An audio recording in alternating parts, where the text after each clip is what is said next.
Ladies and gentlemen, welcome to your AEW Dynamite live reactions. It is July 6th, 2022, and we are already underway with our TNT Championship match. Scorpio Sky trying to defend against Wardlow, but my God, Wardlow has seemed quite dominant already.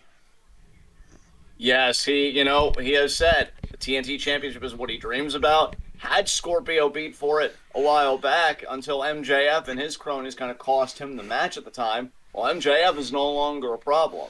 So we'll see if Wardlow can get it done tonight. Oh God. You say that, watch. So that'll be the night MJF makes his big return, and it'll be precisely to screw over Wardlow. Yeah,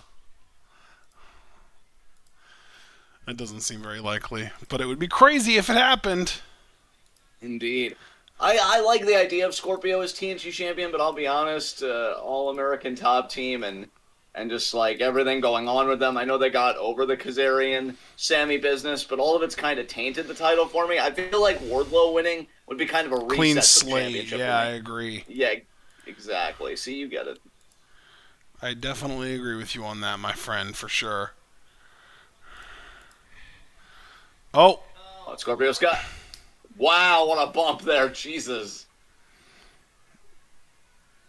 okay. Apparently, everyone in America's top team can just stomp the shit out of Wardlow, and Bryce Remsburg's just watching it happen, and there's nothing. Is this like a Falls Count Anywhere match, or like a No Holds Barred, or something like No, that? actually, you know what? It is a street fight. It is a street fight. Oh, okay. Thank you for that context because I was like, what the fuck? Why is the ref just I watching this happen? That makes Yeah, I sense. should have added that at the beginning, but I know we're kind of in our Yeah. intro phase I right you now, know so what? I I even apologize, folks. remember the segment where they made it into a street fight. It just slipped my mind in that moment. To be honest, though, if I had forgotten it was a street fight and I was trying to argue the merits of it being a singles match, I would have just told you that I don't necessarily blame the referee because I don't think Wardlow would want this to be a DQ either. He's really waited for this rematch. He's wanted this, second chance at the TNT Championship. I think, we want a clear and decisive winner, but no, they don't have to worry about that. It is a street fight tonight. And we're going to get Christian and Luchasaurus. It's going to be wonderful. I think Butcher and the Blade I'm seeing are taking on Swerve and Our Glory, so that should be interesting. Looking forward to that match. It will be interesting to see if Swerve and Our Glory still can coexist. Yeah, I doubt it. We'll see what happens though. Welcome, Mark. I saw Mark said it's a street Yeah, fight. Yeah, I saw we had 4 or 5 viewers, so at least we're getting some viewership. It usually tends to go up as the show goes on, but for now it's nice because we were actually a little bit late to go live. So it's always nice to see people starting to file in nice and early. First match is just barely underway. Javaris is here. He just said, to be honest, this is my first episode of Dynamite since Forbidden Door. American wrestling has been really weak sauce, to be honest. Well, to be fair, Javaris, this has only been the second episode of Dynamite to happen since the Forbidden Door, so you missed one, man. You missed one. That's it. Javaris Scott, I'm ready for the 5-star because that's all that matters, bro. I am hyped as Yes. fuck for the 5-star. It's going Dude, great. I'm not trying to rush to the 5-star when we've got so much other fucking amazing content coming from Stardom over the course of the next 3 weeks. Because, like, Yeah, literally tomorrow, or not tomorrow, Friday, we've got New Blood, and then Friday night, we've got Midsummer Champions, and then on the 23rd, we've got Showcase, and then on the 24th, we've got Midsummer Champions Part 2. Like, this month is stacked, and then the last 2 days of the month, the 30th and the 31st, are when the 5-star begins. Like, this month is loaded. And that's just Stardom content.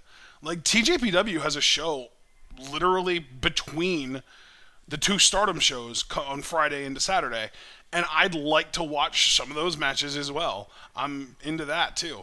So like I'm just loving the Joshi scene right now, and especially like the sort of borderline mainstream part of the Joshi scene in Stardom and TJPW because of the exposure that they get in the U.S., especially between New Japan and AEW.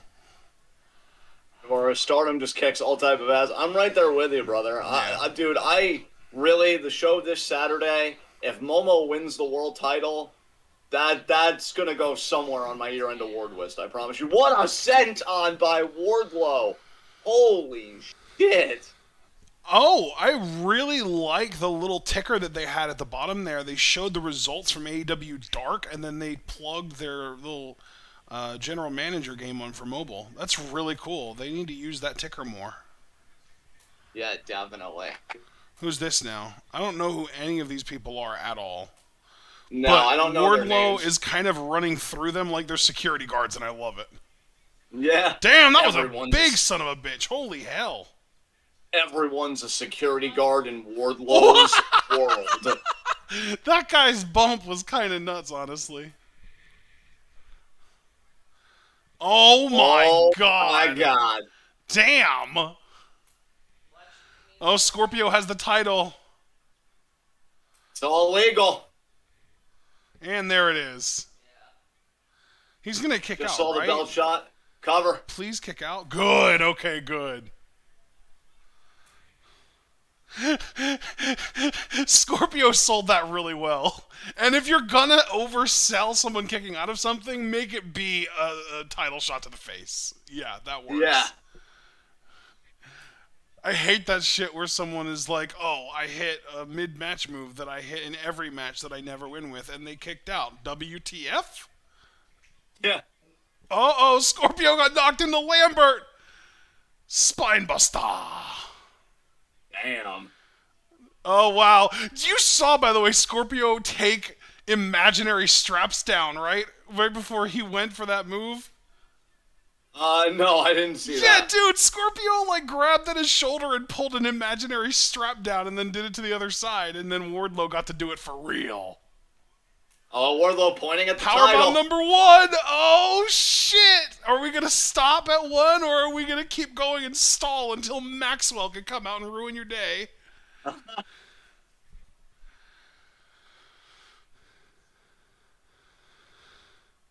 Oh, this crowd is fired up.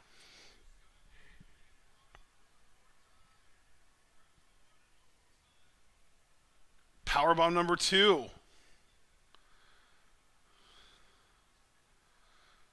I think 3 is going to do it. I think he's going to stop at 3 and pin him. Yeah, he should. Get your title and get the fuck out of there. 1, Let's 2, go. 3. It happened. Yes. Holy hell. I love it. Hell yeah. I will give AEW credit for this. I think they've been building Wardlow really well. Bro, I'm going to come right out and say it. This is the first time since Brody Lee held that title that it has felt anywhere close to as prestigious as the AEW World title. Yeah, definitely.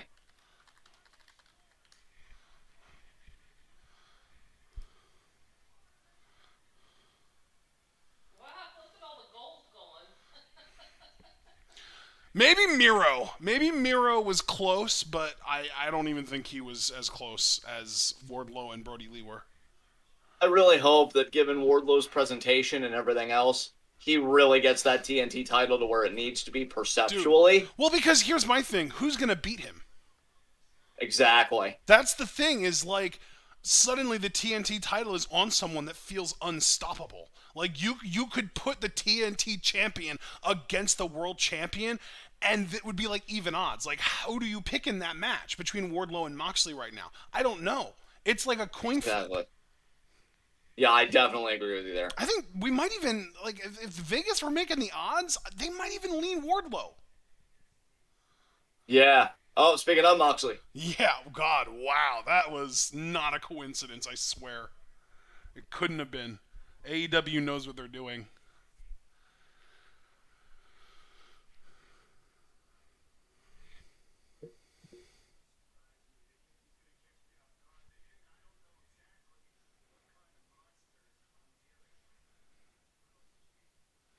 Yeah, Brody King, main eventing tonight. Going to be challenging Moxley for that world title. I'm excited for that match, honestly. Oh, nice. Javaris already fantasy booking TNT title matches. He said, give me Wardlow versus Miro versus Keith Lee. Yeah. Let's you know what? Let's add to that. Let's bring on T-Bar over from WWE since they're not using him at all. God, that'd be wonderful. Maybe he could go back to just being Donovan Dijak, or even better, one word, all caps, like Kyrie, Dijak. Yeah. I kind of love that, honestly. It gives me like BoJack vibes, and not the Horseman either. And Moxley's spitting right now.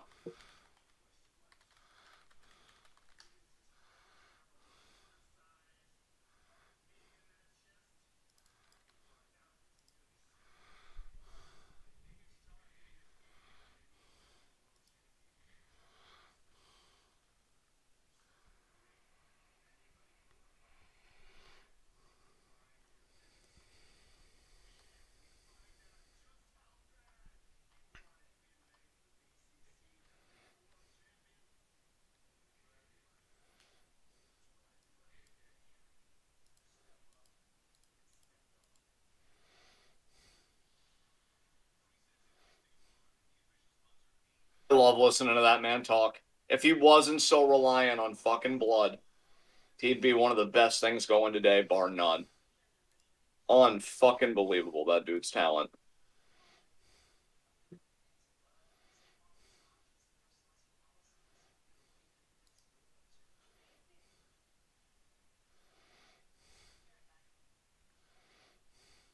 Yeah, Cavaggio, welcome. So Cavaggio joined us. Yeah, we got a nice lively chat right now. I love to see that. Yeah, Javaris, I was even gonna say, it sounds like you're really into Joshi wrestling specifically. Welcome, Dragon Man, you beautiful hybrid human beast. Um, it sounds like you're really into Joshi wrestling specifically lately. So not only do you have the 5 star to look forward to, as Ashton already said, next 3 weeks, I mean, including this week, because Midsummer Champions Part 1, Saturday at 4 a.m., which we'll be covering. I don't know if you'll be able to join us for that live, because I know you'd be working and shit. But TJPW, they have a show the same day, right? Saturday, just a bit earlier, but it is going to Yep. have an overlap with Saturday, Midsummer it's Champions. at 2 a.m. on Saturday. It's just the Yeah, TJPW show. Javaris, if Joshi Wrestling be your shit right now, even this weekend's going to spoil the fuck out of you. They got a lot of good shit going on, man. Yeah, I actually posted, I don't know if you saw this, I'm assuming you didn't, on Discord last night. What time was it that I posted it? It was a while I think you ago. directed me to this if it's what I'm thinking of. Wasn't Oh, it I all the did, match yeah. cards happening I that did. weekend? Yep. Yeah, it was at 1 a.m. last night. I posted in the Discord the cards for New Blood 3, TJPW Summer Sun Princess 22, which is the 2 a.m. show on Saturday morning, and then the Stardom Midsummer Champions Tokyo show, which is the 4 a.m. show that we will be live reacting to as it happens. And then I posted all the matches I'm excited about out of those 3 cards, and I arrived at the conclusion that I'm excited for at least 18 of 24 matches happening between those 3 shows. That's WWE could never. Yes. You realize 18 out of 24, that's 75%. That's 3 out of every 4 matches that are happening over 3 shows I'm looking forward to. Yeah, that's fucking beautiful. That's an insane rate. Like, and the thing is, the one of the 4 that I'm not looking forward to, that doesn't mean I hate those matches. That doesn't mean that I'm like abjectly against those matches, that I'm like that I hate those matches, which would definitely be the case for American promotions. It just means that I'm not excited about them, you know? Right, exactly, Like, yeah. of the 18 matches that I'm looking forward to, the one that I care the least about still features Aja fucking Kong. Like, okay, Yeah. I'll take it. Oh, Keith Lee. Oh god, and Tony Nese. Ugh. Are we going to associate Keith Lee with the main event talent that he belongs with?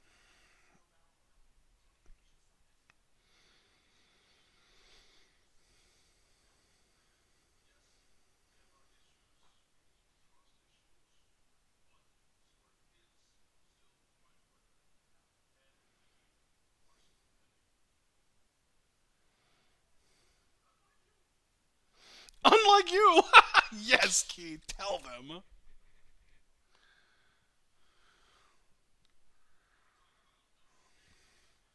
Here comes Christian. Christian! God, my daily dose of douche about to happen Yes. right now.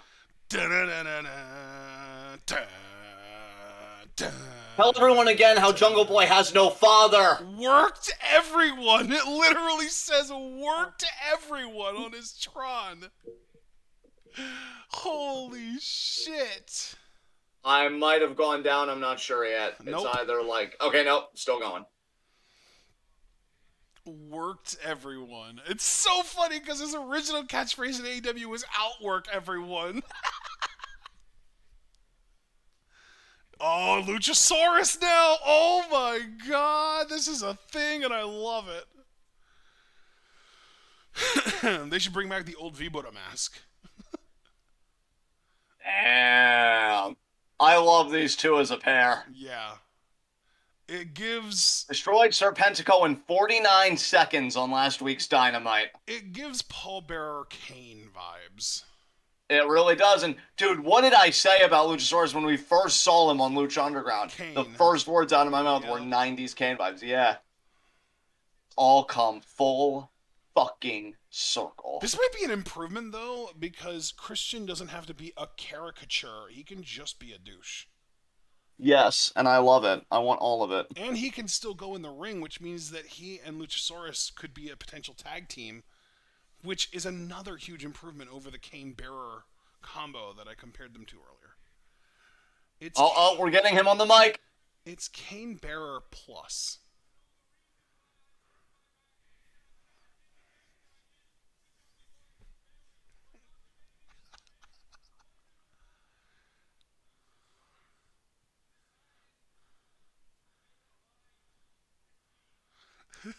Dude, he's so good. Holy shit. He's amazing. He's actually God. I've always loved Christian as a heel. He's gotten better as a heel with age. Yeah.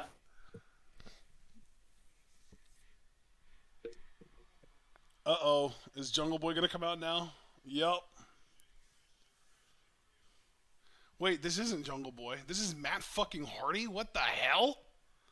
Why? Ew, he's interrupting my Christian time. Go away.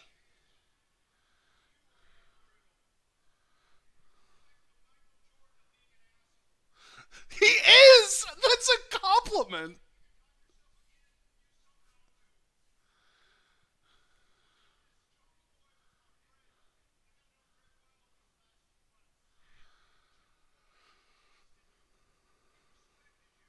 Oh my God, Matthew, shut the fuck up. Bro, can you watch back a video of yourself walking and then retire, please? Yeah. Your spine is so fucked, man.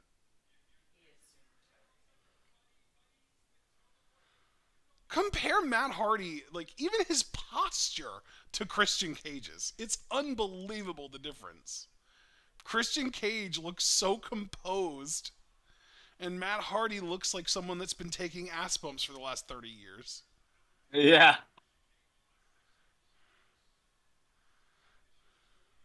I don't even know what Christian said there, but it really made the crowd gasp, so I'm guessing it was about Jeff or Mark something. must have heard it, so I want Mark to let us know what was said there. Because he said, wow. Asshole chance! Bro! You're only an asshole when you're not in the right.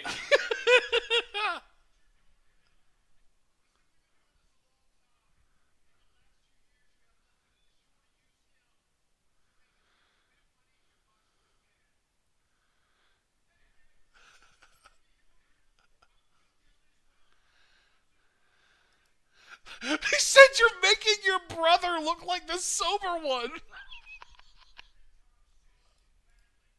Holy shit.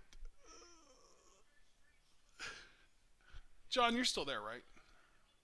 Oh, yeah, I'm still here. I had an issue with my headphones I had to fix, but I should be good now. Did you hear what I said? Did you read what Mark said? No, I didn't hear what you said, and I'm reading what Mike said now. Or Mark said now. You're making your brother look like the sober one. Oh, damn.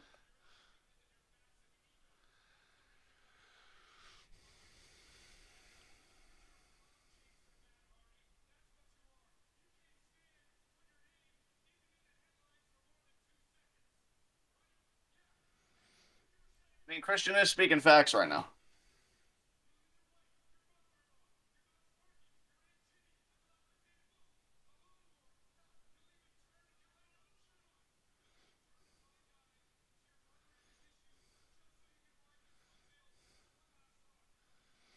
Bro, Christian dropping facts right now. Damn, that's our douche.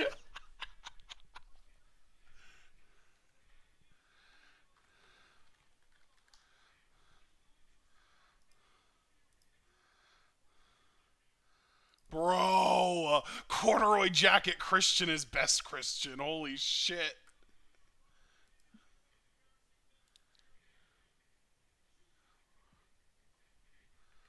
Get him, Luchasaurus. Holy Get him. shit. Cheap shot him. Oh my god. This is Yeah. so fucking good. I hate that Matt Hardy is the first The babyface. antagonist to this. The first person It to looks really like- antagonize this act is more what I'm going for. Yeah.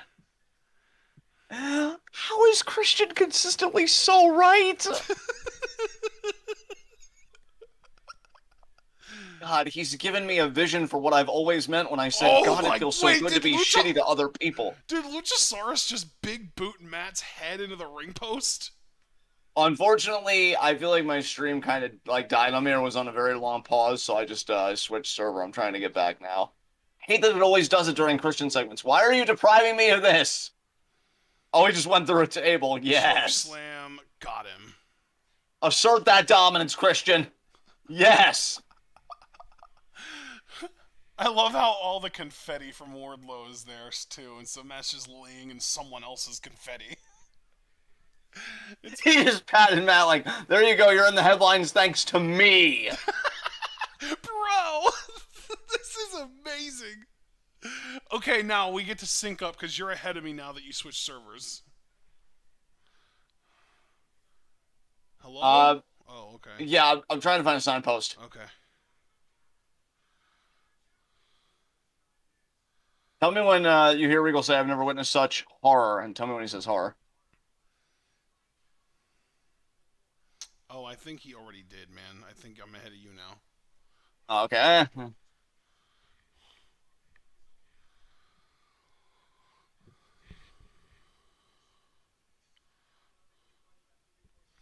All right, tell me when Moxley uses the spikes. Oh, there it is. Yeah. All right, hopefully we're good now.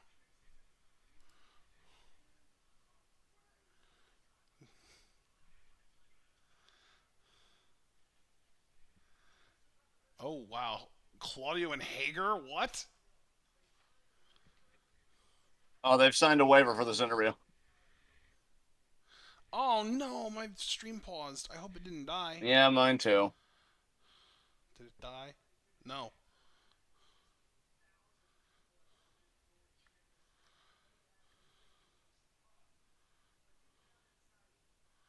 Oh, stream is being weird, man. Stream's being weird. I know, mine too.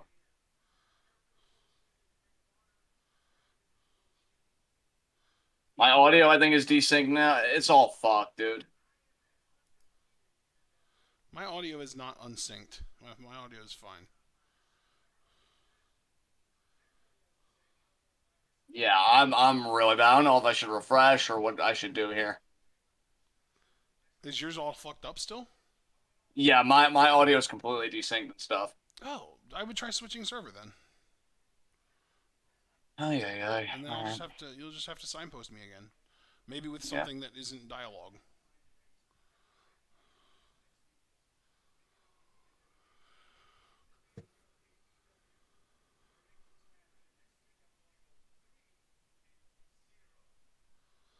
That wasn't Well, I'm too seeing bad. entrances. I'm seeing the entrance now, Butcher and the Blade. Yeah, I'm seeing it too. There's the bunny. I always just want to call her Allie, but she's the bunny here.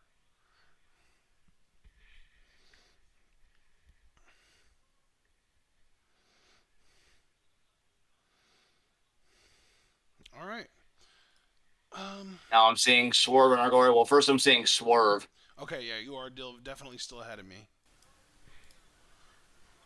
Keith coming out now. Yeah. Maybe my signpost will be just when they get in the ring, I'll ask you to tell me when you see Keith and Swerve get in the ring. Okay. Well, right now I'm seeing Swerve. And now Keith's Tron just came up. And here he comes.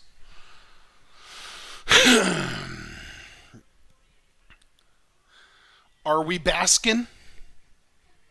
Yeah, I mean, they look ready. I definitely see them beating Butcher and Blade. I don't think they've really been a dominant tag team. Okay, Swerve's on the apron. Keith kind of taking his time, soaking it all in. One might say basking in it. He's coming up the steps. Okay, Swerve's in the ring. Keith paused. He's taking almost like a rock breath. Okay, now Keith's in the ring. Let me know when he gets in the ring. Tell you when Keith Lee gets in the ring. Okay. Yeah. Might be a little bit yet. He's pointing at a fan. Swerve just got in. Keith doing the rock breath like you said. And he's in. There's the fist up taunt with the thumb point.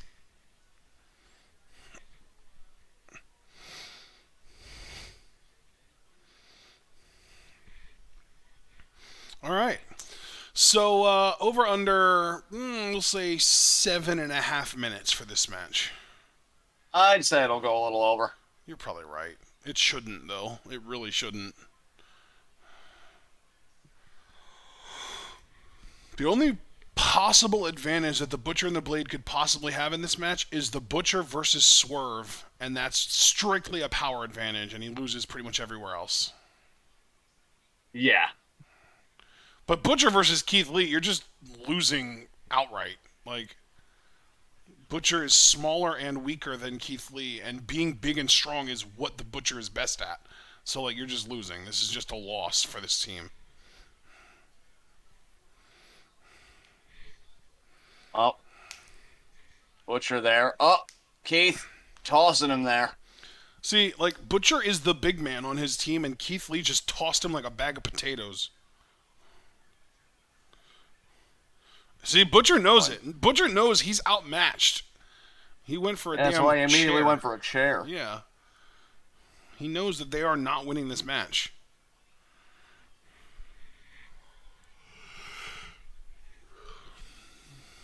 Oh, Blade now tags in, and he wants Swerve. Another instance where Swerve is better than the Blade at the things that the Blade is the best at.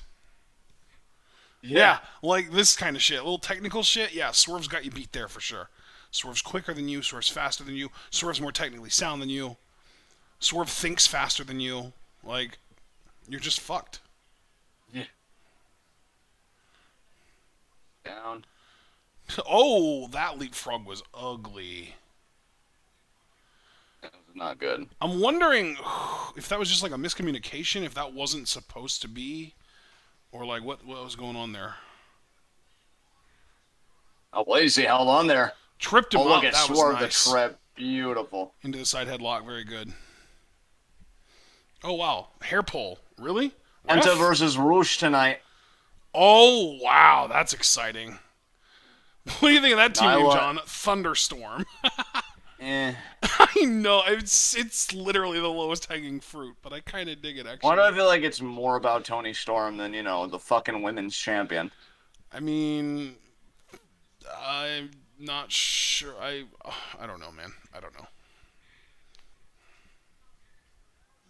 Tag. Grizzly Magnum, Jesus Christ. I was like, what the hell's going on here? Why does Swerve got this guy, like, hooked up like a roller coaster belt? And then that happened. Oh, my God. Blade is taking some abuse in this match, man. Jesus. Yeah. How long before he goes for the chair? Oh, the bunny. Okay. See you, Butcher. Oh. Yeah, got low bridge there. Oh, Jesus, that trip.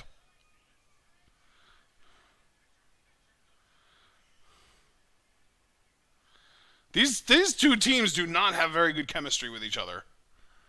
No, neck breaker And I would there. say specifically, Swerve and the Blade do not have chemistry with each other at all. No. Not yet, at least. I don't know if they ever will, but damn, it is not good.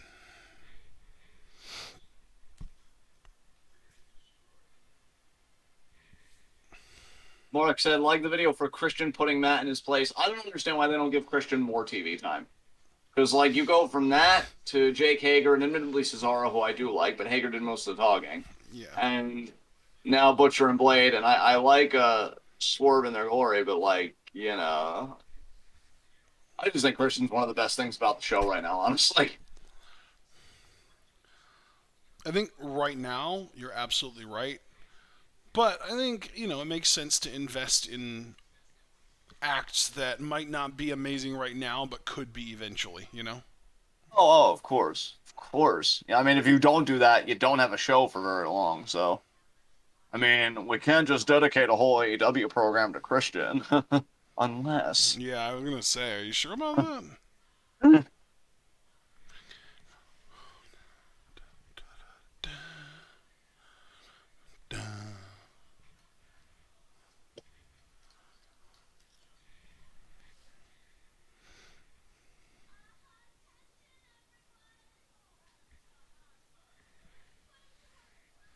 Is that Jenny Slate?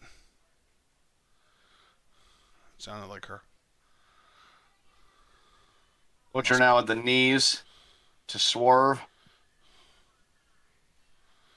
Paws of Fury. Ew. Damn. Why was that cat so fat?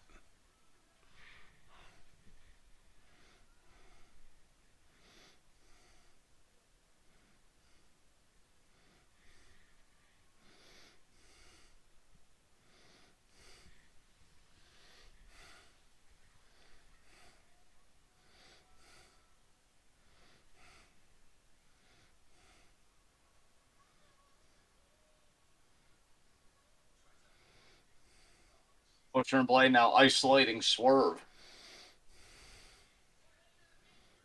Seems like they finally got this match to a pace that they're comfortable with.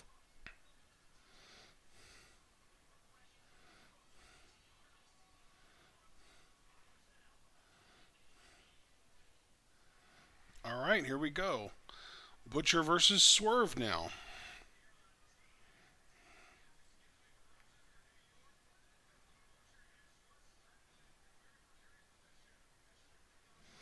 But I think it's biting the forearm there. Or biting the hand even, I think.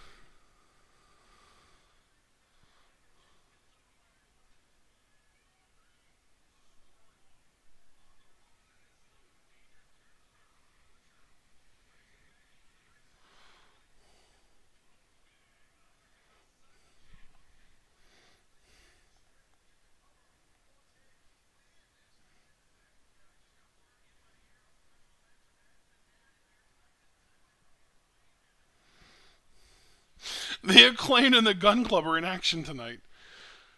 So it looks like it's going to be You get to hear a Max Caster rap. That's always awesome. Looks like it'll be probably a 5-on-5 tag match because I'm assuming that Bowens is back in action tonight. Well, they said it was going to be an 8-man tag, so you figure Caster and Bowens and then the Gun Club. Unless Bowens isn't cleared to compete yet. And then it'll be Caster. Didn't we see Bowens compete very recently, I thought? No. We've seen him on his feet recently, but not actually wrestling. I guess we'll have to see then.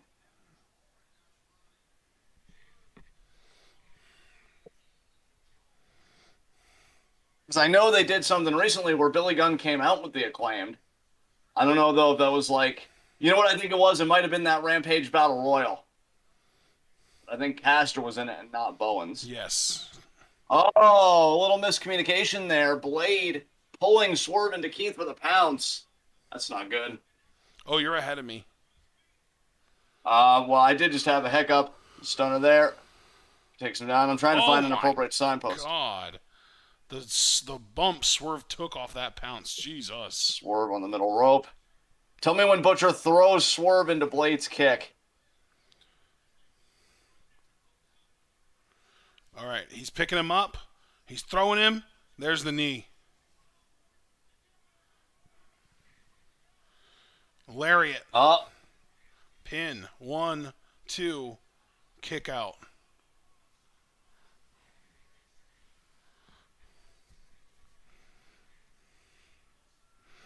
I guess kayfabe, that's going to go down as a save by Keith rather than a kick out by Swerve. yeah. Abel said I would dedicate a whole religion after Christian and call it Christianity. Oh, Abel. No, Abel. That's the one that already exists. The one that we would dedicate to Christian is called Christianism. There you go. That way we can make them distinct. But Abel did say he's a devout follower of DBKism. Swerve there, driven in the corner. I mean, Christian or religions were made to be experimented with. Follow one, unfollow it, follow another, have some fun. Oh, double stomp, spirit bomb combo. Oh, That's gonna do it. There it is.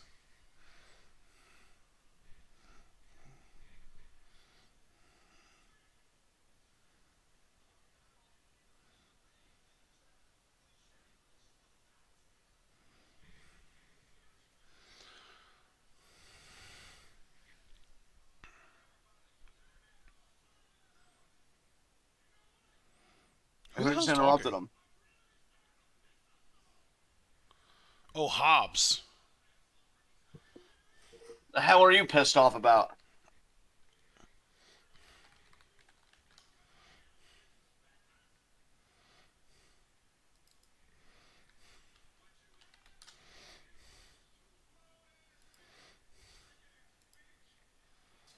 Jesus. Trick ass bitch.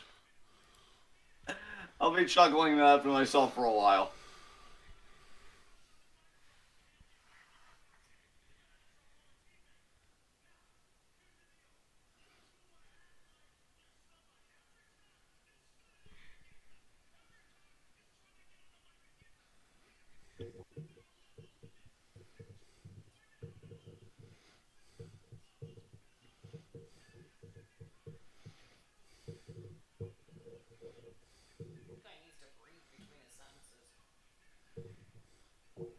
Freaking Christ, Ricky.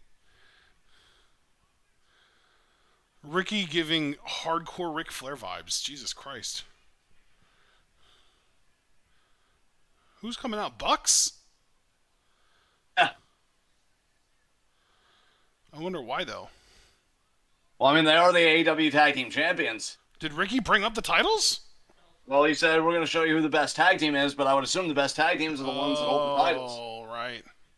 So this means FTR is probably going to have a word about this then, too. Probably.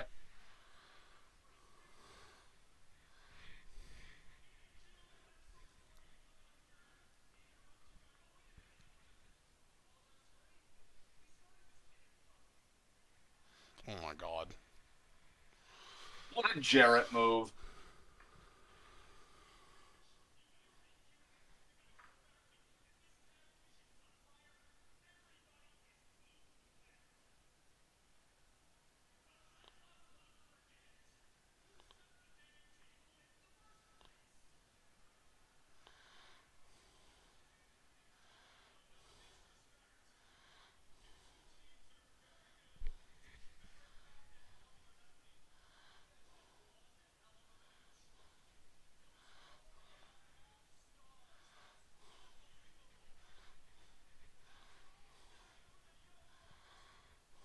Oh, my God. Are they fucking serious right now? I think they are serious right now.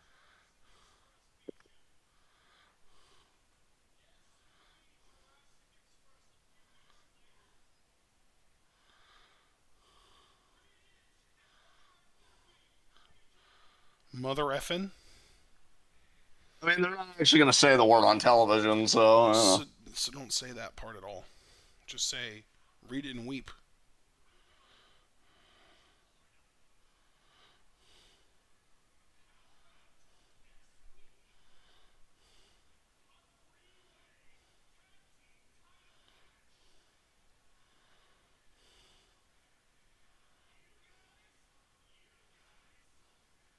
Loud FTR chants. Yep.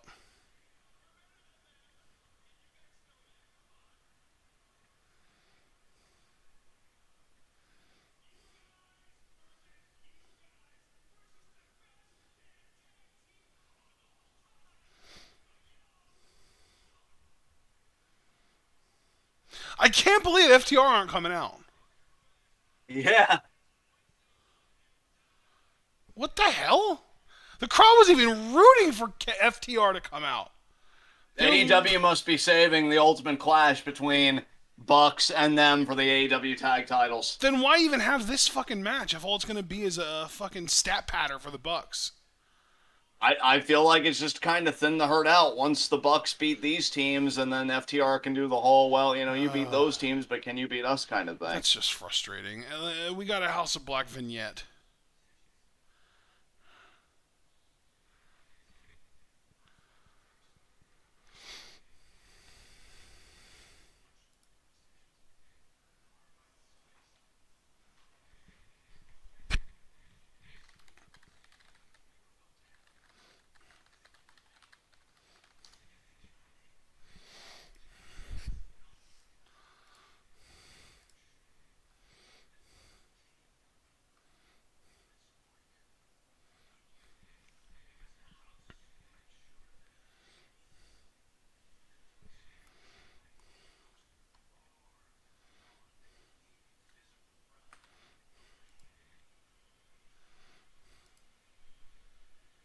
Excellent.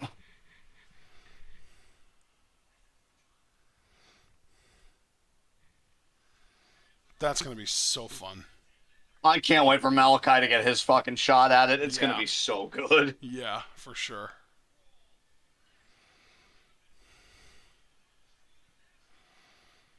Eddie Kingston. He's becoming one of your favorites, isn't he? He really is growing on me.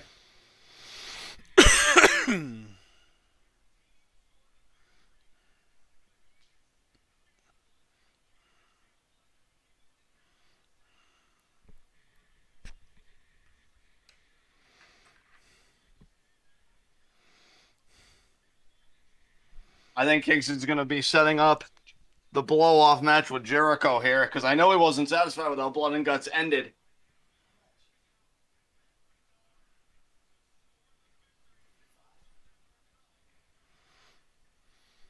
Damn. Eddie's pretty hyped up. He's like pacing around the ring.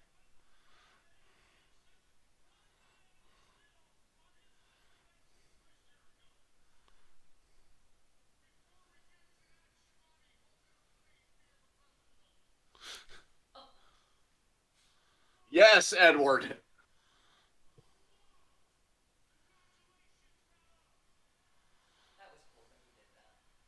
Congratulates Wardlow. That's really cool.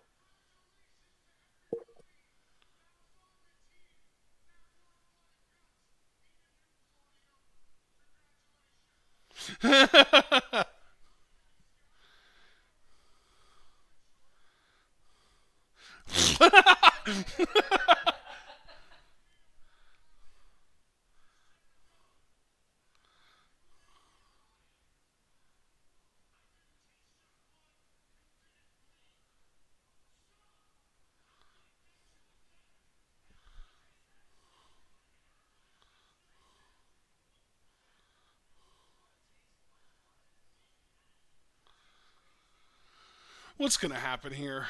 What the hell is going on in the background? Ruby?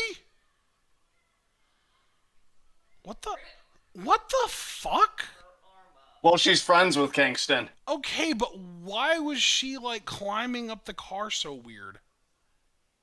I guess she was selling the assault in a weird way. I don't know, man. That was fucking weird.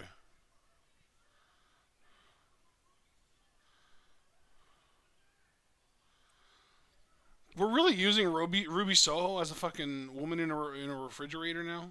Like, this is what we're doing? She's the damsel in distress for Eddie Kingston to come save?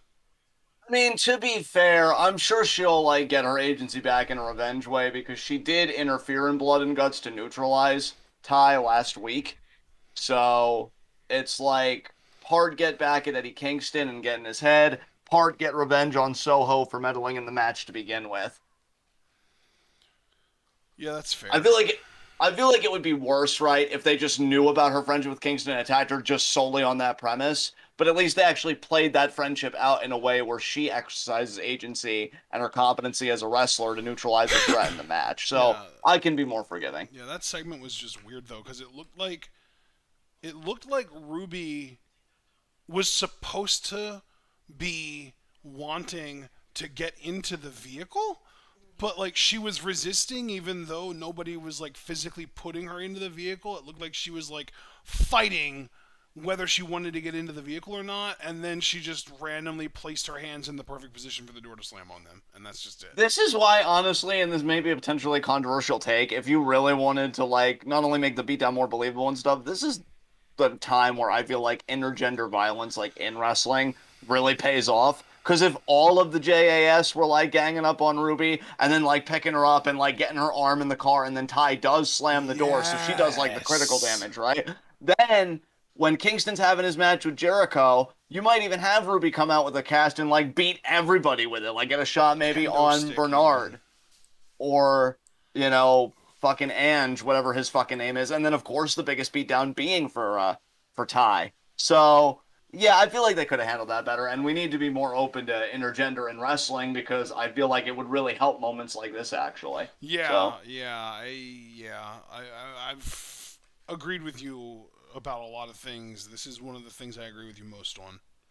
yeah,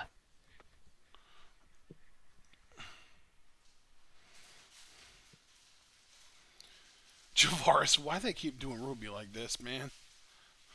it really is a shame that they have their mind closed off to it a bit because like Ruby getting to be a part of a story like this, like in the way that I kind of laid out, I think would do so much for her stock as a character. Like it would be one of those things where you're not even mad that she's in the championship conversation, but because she got to be in like an upper mid card type feud between Kingston and Jericho in a productive and noticeable way. And then after that feud, you can easily transition her to either of the championships, and to me, it would be totally believable.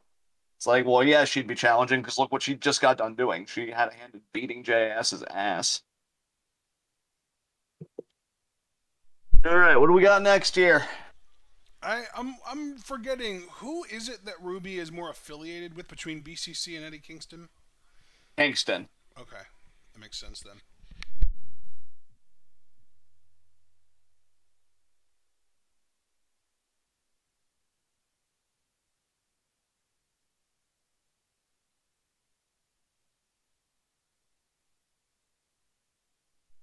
Really doing fucking Dark Order right now? What the hell? 10 Oh, is going to be in a match, I guess? oh, is that -1? Yeah. Oh,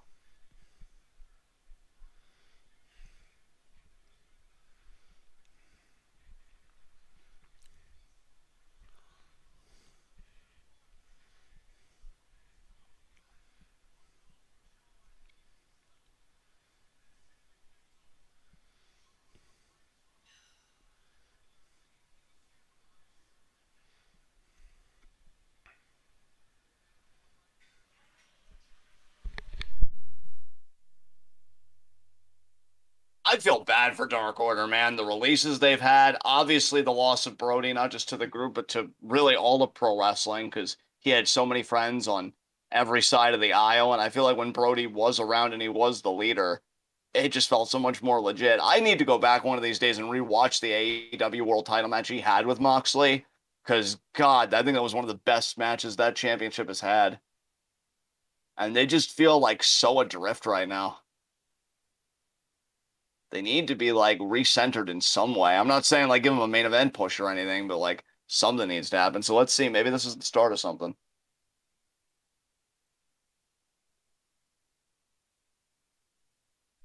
To be the asshole in the room, but I'm going to be anyway. 10, the guy with his shirt off, is really the only dude in the Dark Order who has any reason being featured in any way whatsoever.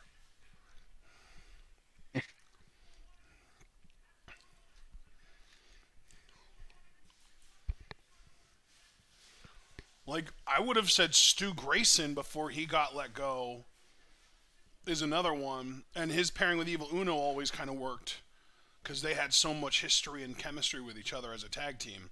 But with Stu Grayson gone, nobody wants to see Evil Uno in a singles run. And the only dude left with any real credibility is 10. It's fucking Preston Vance.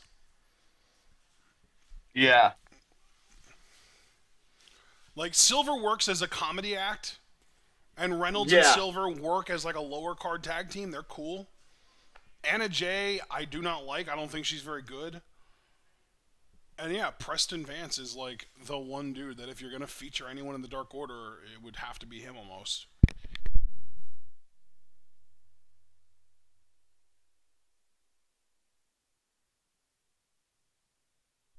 Are we really doing QT Marshall shit right now? Can somebody explain to me why Lee Moriarty versus Leon Ruffin happened on AEW Dark this week, and this bullshit is happening on television? I don't got an answer for you.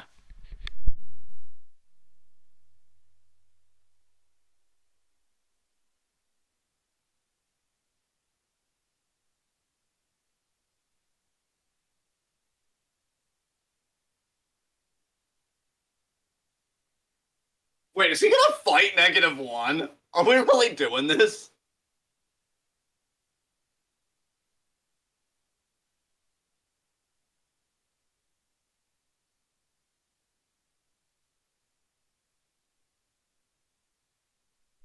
This is change the channel bullshit.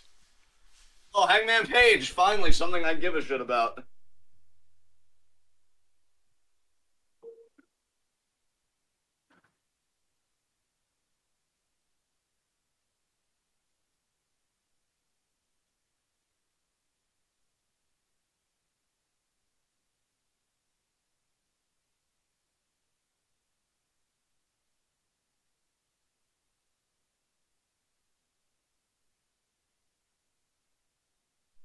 Who exactly is this segment helping? I don't know. That Lariat was cool. Yeah, dude, I'm telling you, 10 is their star. If there's going to be a Dark Order star, it's going to be 10.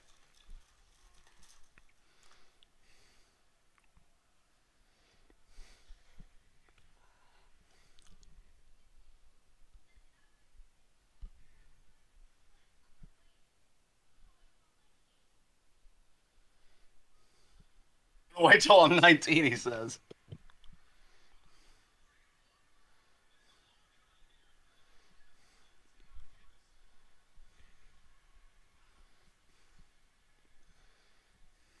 Oh my god, what the fuck? So again, I ask, who did this segment help? I don't know, man. Like, I don't mind them doing things for Brody's kid. I actually do think it's sweet, but I don't think you need to put this on your main freaking program. You could have just as easily done this on Dark and have it be just as heartwarming and you know, To me, goodwill and all this stuff. Sweet is making sure the kid's always taken care of. Sweet isn't putting the kid on national television when he's too young to give consent. That's fair. This isn't sweet. This is exploitative. Let's see what we're moving on to here. Oh, Jim Ross coming out. So I guess we're moving into like a main match or something.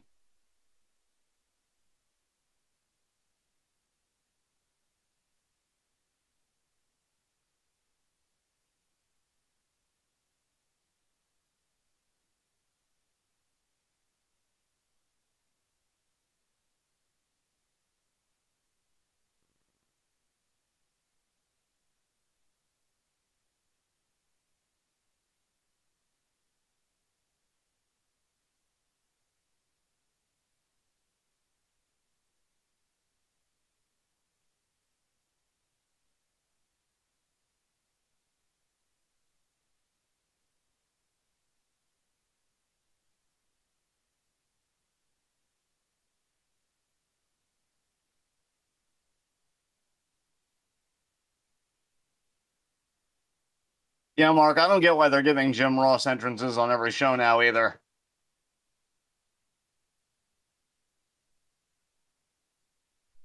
It's nowhere near as bad as the same thing for NXT. AEW is running into some very serious prioritization problems, in my opinion. Yeah, can't say I blame you there. Oh, we're getting Penta versus Roosh here. That's good shit.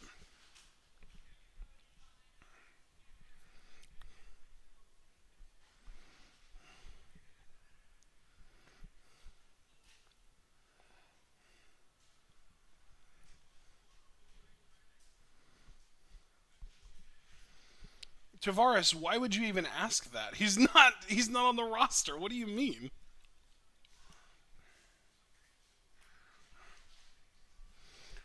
Or are you expecting him to help Roosh win this match by negating Phoenix? That would be interesting. I mean, that would be great, but like, I don't see it happening though.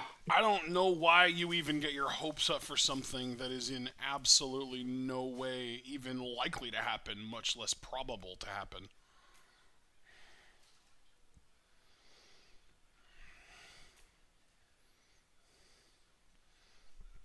Who teased a new member, Javaris? When is this? What are you talking about? I feel so ignorant now. Jesus.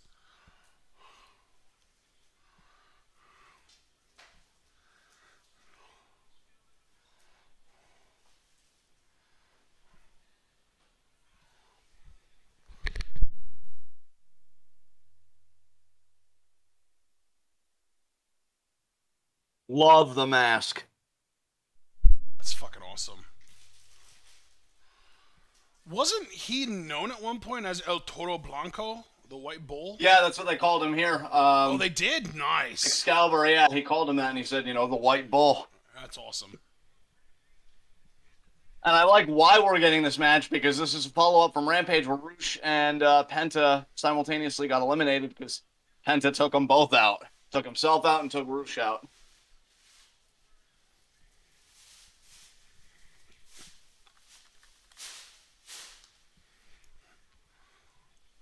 Roosh.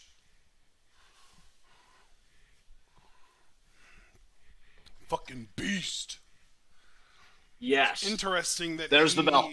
It's interesting that he invokes bull iconography because he do kind of give low key like '98 rock vibes. The Brahma Bull. Yeah.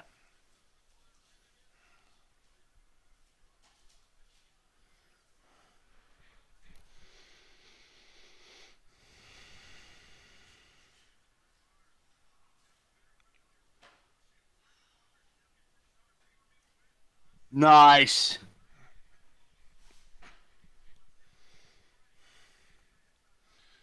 See, that's a really strange one to me, Dragon Man, because to me Tejano is such like a thick brawler type. Like Tejano gives more like a Mexican Sheamus vibes to me than Roosh.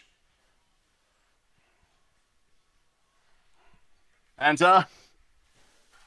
No. Waistlock. Switch.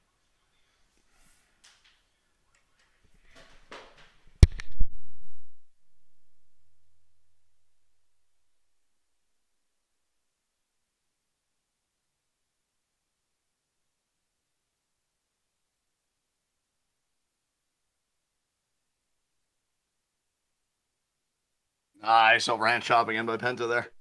The Acclaimed and Gun Club in action, still to come. Another weird priority. Like the Acclaimed, I get. Gun Club, not so much. Yeah. Nice mockery there by Roosh. Cero miedo. Nice.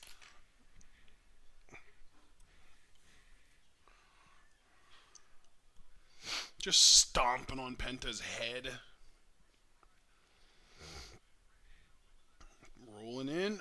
Nice lariat. Bringing him back out. Going in again. A big splash. Rolls him out. Drop kick to the face. Very cool. Push-ups. Beautiful.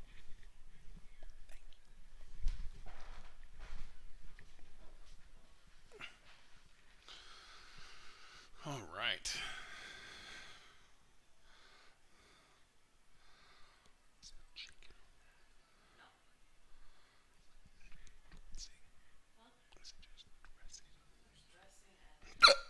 God damn it, I have hiccups. Nice sling blade. Fuck. Another sling blade.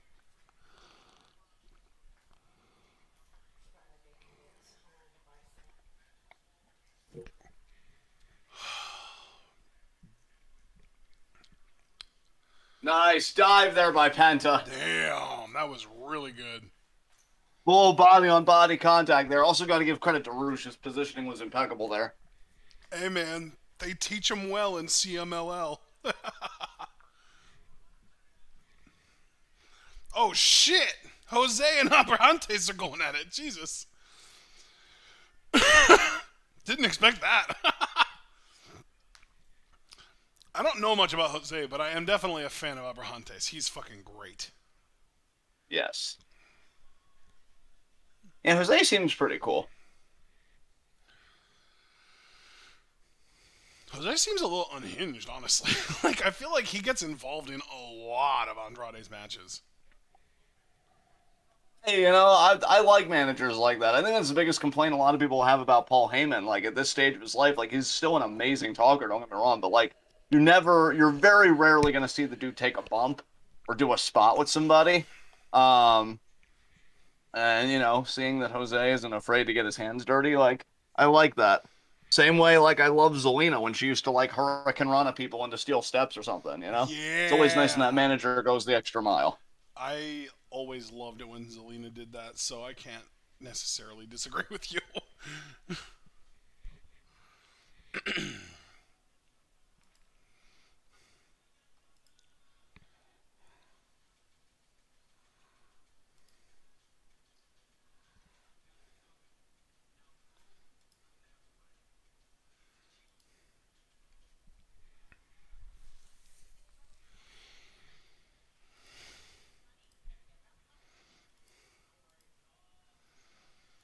Oh, by the way, do you remember how I told you about how on Sunday, the Sussy Sunday was going to feature the actress who played Chrissy on Stranger Things? Yeah. Dude, I haven't seen the whole thing, like, front to back, but I've seen clips. She blended in seamlessly. It's like she was a Nice. part of the crew for years. It was amazing. It was awesome. Roosh going for Penta's mask again. Penta and the trio, whoa.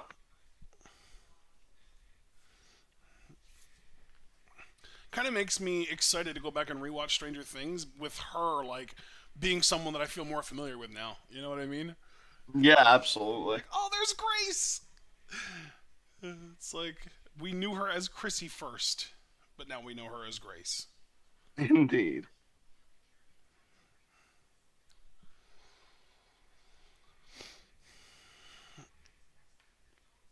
This guy reminds me of Dalton Castle every time I see him. I have no idea who you're talking about right The now. guy on the ad. This The guy guy. on the ad. Yeah, yeah. Yeah. He gives such Dalton Castle vibes, I swear. Yeah, I could see that.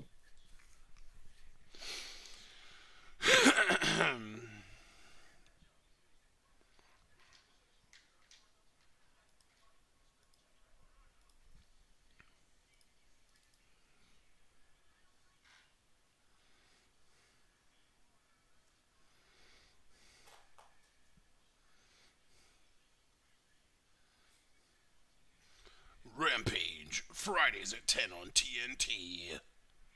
Roosh definitely feeling confident right now.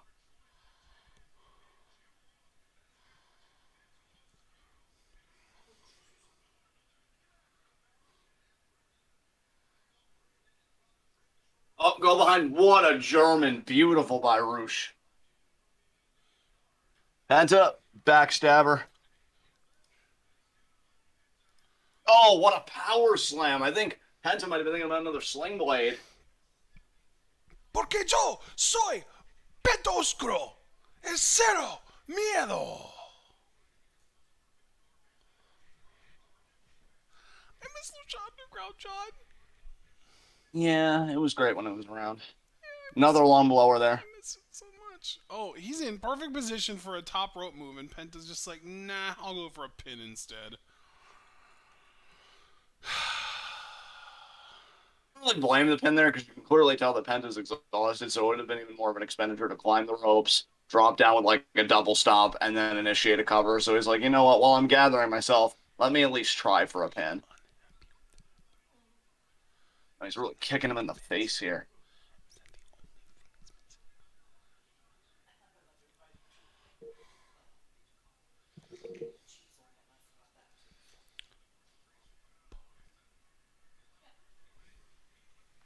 Oh, the chops. Oh, the chops. Oh, Jesus. This is kind of something that both of these guys are known for. They're both pretty well known for their overhead chops. You know? Yeah. Yeah. Nice headbutt by Roosh there.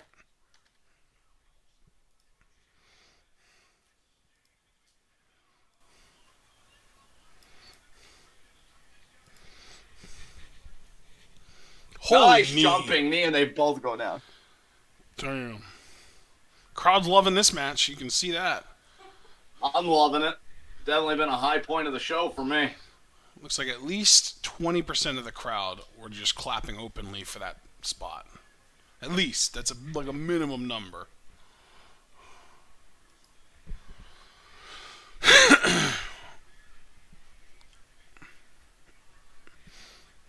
Oh, Jesus. Rouge just straight up whiffed. Oh, the overhead chop from Penta. Oh, another one. Jesus Christ. You could literally see the sweat exploding off Rouge's chest. Oh, Jesus. That's one. Oh, my God.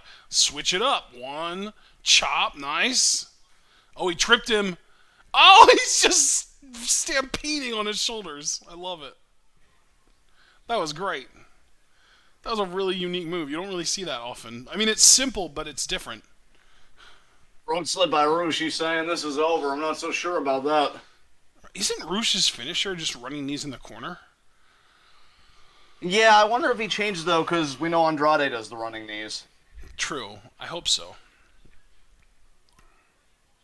Nice drop kick. I mean, that ain't going to do it, but it was beautiful to look at. Kick out. That was a late kick out, though. That was close to being able to get it done.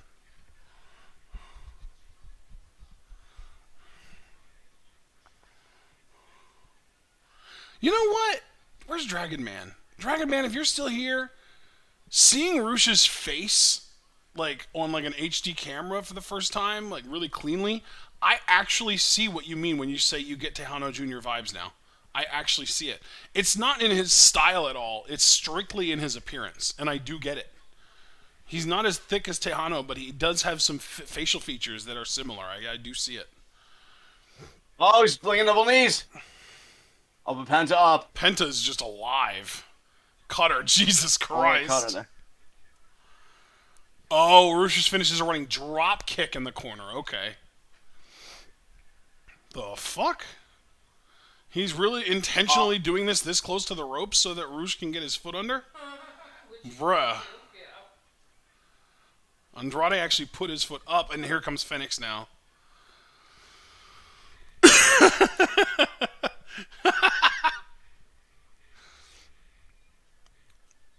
Oh, man. Low Low blow. blow. Oh, my God. Oh, the mask comes off cradle. 1, 2, 3.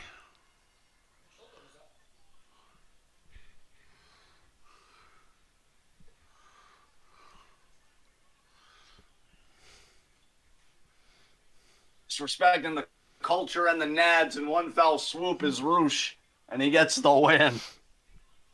Bro.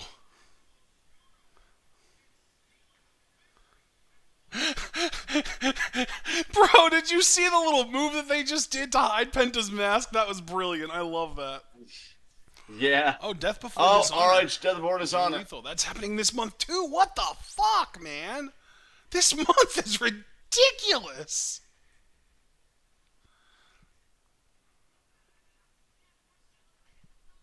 I think Satnam Singh's actually been wrestling on, like, Dark and Elevation lately. It's good. At least they're taking it slow with him. Yeah.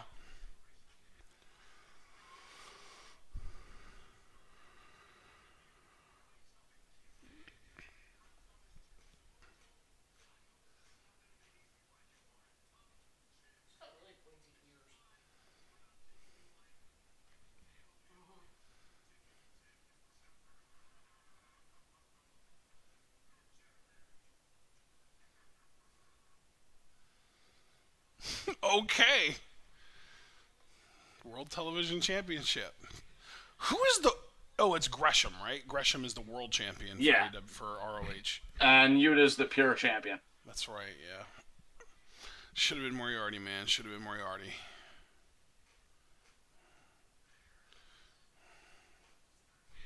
wonder if we're gonna see Moriarty on any AEW programming, or I guess I really should say Dynamite because I don't even know if he's been on Dark or whatever.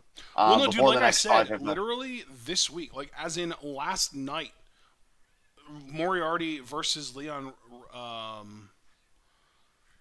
Ruff. Rough, right? It's I forget what it is.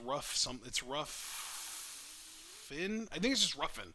I think it's just Leon Ruffin. It is the former in NXT Leon Ruff, yes, but he goes by Leon Ruffin now, which I think is his real name. But that match literally happened on AEW Dark last night, which was taped like weeks ago.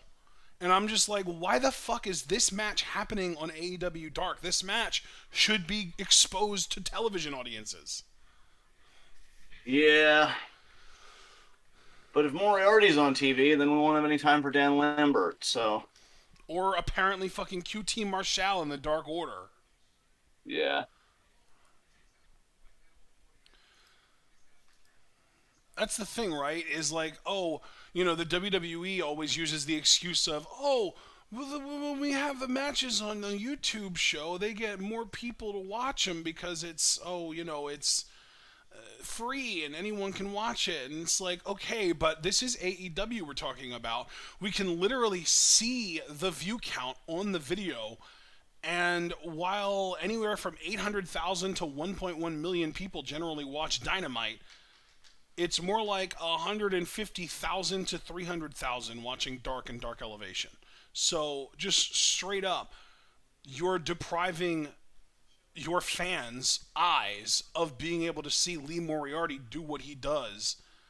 And in the process, you're depriving Lee Moriarty to both exposure and the ability to get more over.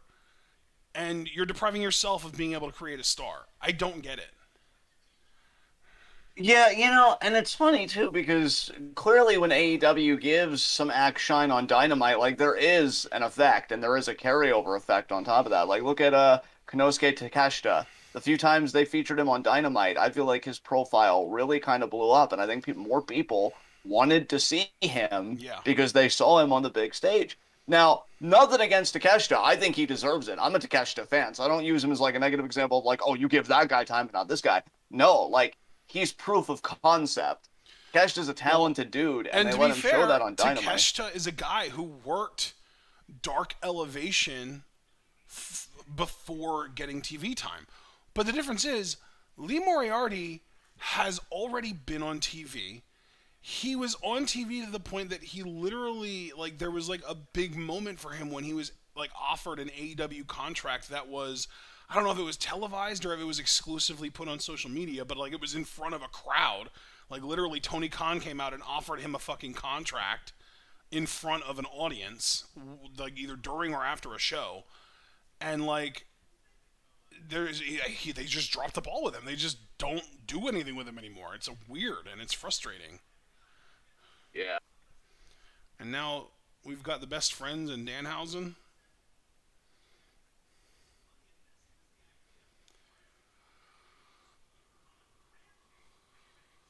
Oh, they set up something for Rampage.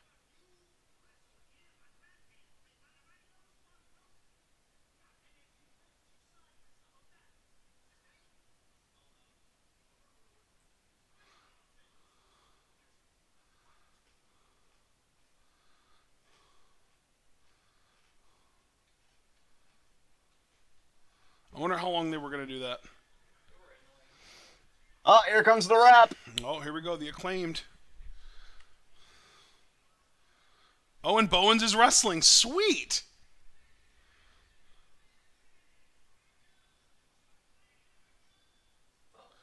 Oh, whoa, what the fuck?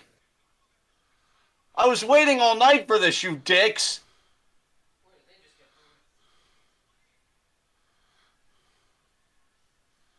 Oh, hell no. Hell no.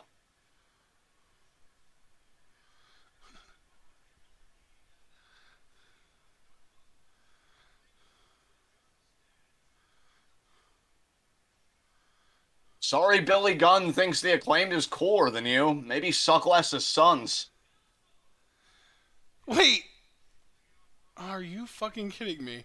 So Leon Ruffin gets to be on TV, but Lee Moriarty doesn't, even though Moriarty beat Ruffin last night on Dark. Nothing means anything, friend. I just don't understand this company, honestly.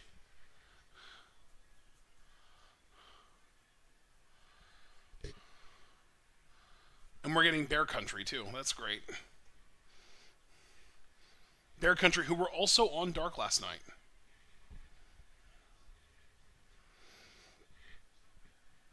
Bowen's now in. Great to see Bowen's back in the ring.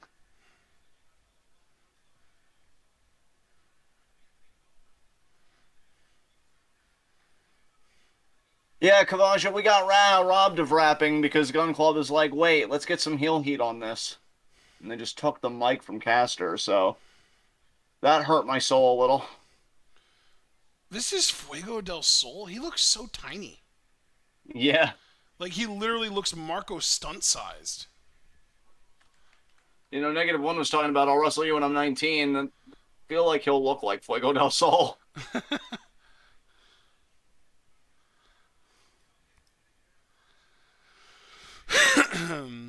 Double lariats there from, I believe, Bear Bronson is the guy's name. So maybe looking to make a quick end of this.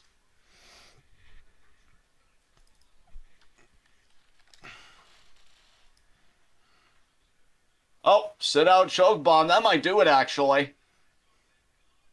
No, just broken up. Broken up by Max Caster. Here's Leon, who I do love. I'm not trying to hate on Leon. He's great. But, like, even just Well, even in kayfabe, it's just like, yeah, like, you know. Moriarty beat you. If you're going to stand by your fucking ranking system, which always seems to go awry in pro wrestling every time they try and do this shit. Nice famous. Like, that was a Kotaru Crusher. Fucking, yeah, Bowen's taking a move from Kenny to Omega. He's going to steal the tag, of course he is. Yep. I think that was Austin Gunn that stole that tag.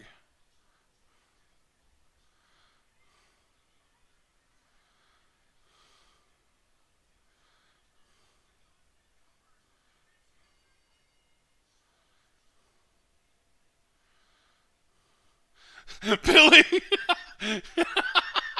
Honestly, I'm kind of into Billy Gunn subverting expectations with this whole act right now, because it feels like if we were just to imagine how the real Billy Gunn would act if his sons had just done what they did, we would imagine that he'd probably be very supportive of them and be like, yeah, that's how you do it, kids. If you don't get something given to you, you take it.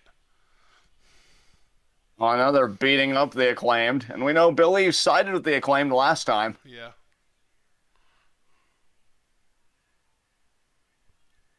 I think he's just waking up to the fact that his sons are a bunch of dorks.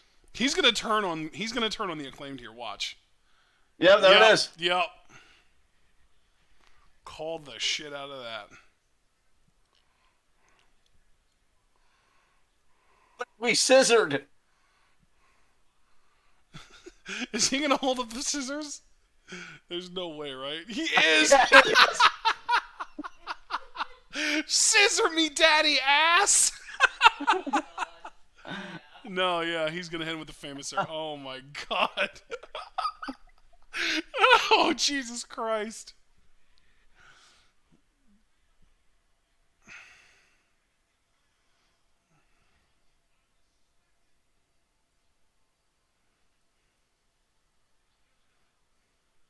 Oh. Necro scissoring. I mean, practically, he's unconscious.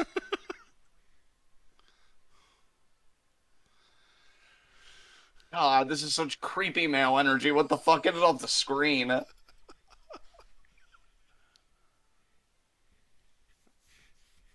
Miro. Oh, shit. Those eyes.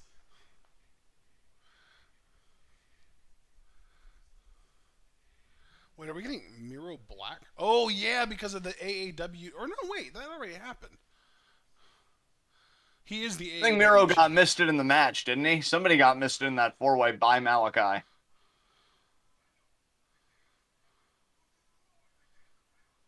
Yeah, he got misted in the four-way, so no wonder he wants Malachi one-on-one. Love it.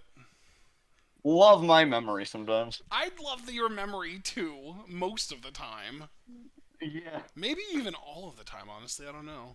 I can't currently think of a time that I hated your memory. There's definitely a rich layer of irony there. And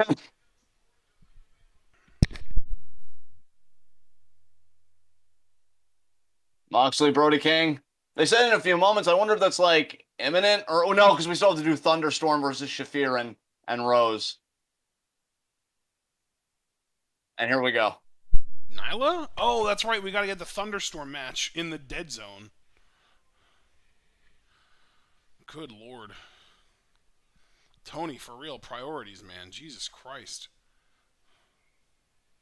I mean, we're happy to have Thunder Rosa on the show, but like, I don't understand why she's still doing things with Tony Storm when she beat her. And I don't understand why she's doing things with these two when I'm pretty sure Nyla was her first title defense and she beat her. And she beat Marina, too. She's literally beaten everyone in this match. Yeah. Like, I love Serena Deeb, but Thunder Rosa beat her, so if Serena Deeb was in this, I'd be a bit skeptical because I'm like, I love Serena, so I'd be more forgiving of it and I can own up my bias. But Man. she beat her. So what are we doing? It's almost like they blew their load early on the Tony thing, and they are regretting it, and now they want to run it back. Even though there was no ambiguity about the finish, Thunder Rosa straight up beat her. It wasn't even like, oh, I got my foot on the rope and the ref missed it and whatever. No, you lost. Yeah. You lost. Yeah. It's almost like, I don't know, maybe they should have tried to get an actual Joshi for Forbidden Door rather than wasting the Tony Storm defense there. Like, why I'm so angry is because, above all, I don't really give a shit about Tony Khan. I feel bad for Thunder Rosa. Because, like, she's not the problem here at all. She's really worked hard. I think she's the best she's ever been. I really think she's doing good stuff right now. I think TJPW is using her better than AEW has. And, like, I say that as a man that's been pretty meh on TJPW for the most part, but she's facing fucking Yamashita on Saturday. Yeah. Fucking Yamashita. Yeah. And, like, I feel like She's that one probably match. going to win, too. I can't imagine the AEW Women's Champion losing a match to someone not in AEW before dropping the title. Unless they're going to use that as a way to set up Yamashita as a challenger on an episode of Dynamite or on a pay-per-view, which I would actually be totally for. That would be great. Yeah, like, don't get me wrong. I like the Deeb matchup, but the feud was a bit lackluster. Nyla Rose was like a decent matchup, but there was no story there. Tony was weird. I honestly really didn't care for any of it. So I feel like them putting Yamashita, it's the most important Rosa has felt since the Deeb match. Notice I said match and not program, because again, I found the program as a whole to be pretty meh. So, like, well, if you know, TJP... Javaris makes a great point in chat. Tony Khan doesn't give a fuck about his women's division besides the shitty dentist. Exactly. Which I'm actually amazed we haven't seen Britt Baker at all tonight on the show. That's actually been a positive. Kind of makes me wonder if maybe she's going to have something to do with this match because we can't go a whole show without her being on it, right? Yeah, or some kind of backstage promo or something before the world title match. Oh, I But yeah, love that like- sign. No one is greater than Hater. I love that so much. It even could be her catchphrase. I know. Nice Could shot be. there by Storm. But yeah, like, I feel like TJPW recognizes the name value of Thunder Rosa Yeah. more than AEW does, and AEW's women's title is fucking on her. It's like, come on, guys. Give her something with some fucking teeth, please. Get some meat on the goddamn bone here.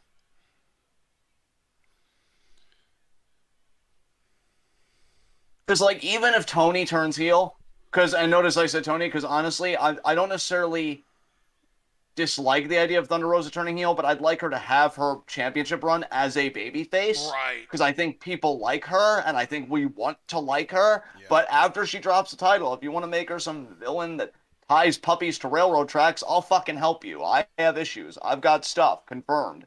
But, like, give her a face championship run at least. Because that's what I'm afraid of. I'm afraid that they're going to have the fucking champion who beat Tony Storm fucking clean be the heel. This company doesn't make much sense. Now, if Tony turns heel, obviously that's voided. Like, you know, that criticism was unfounded. I'll apologize, but I don't know. chin lock there. You know what? Speaking of Marina Shafir, I saw Roderick Strong actually was on the NXT show last night teaming with Bobby Stevenson, Gable's brother. Interesting. Apparently, Stevenson has joined Diamond Mine, and they were the team that challenged the Creed brothers for the tag titles last night.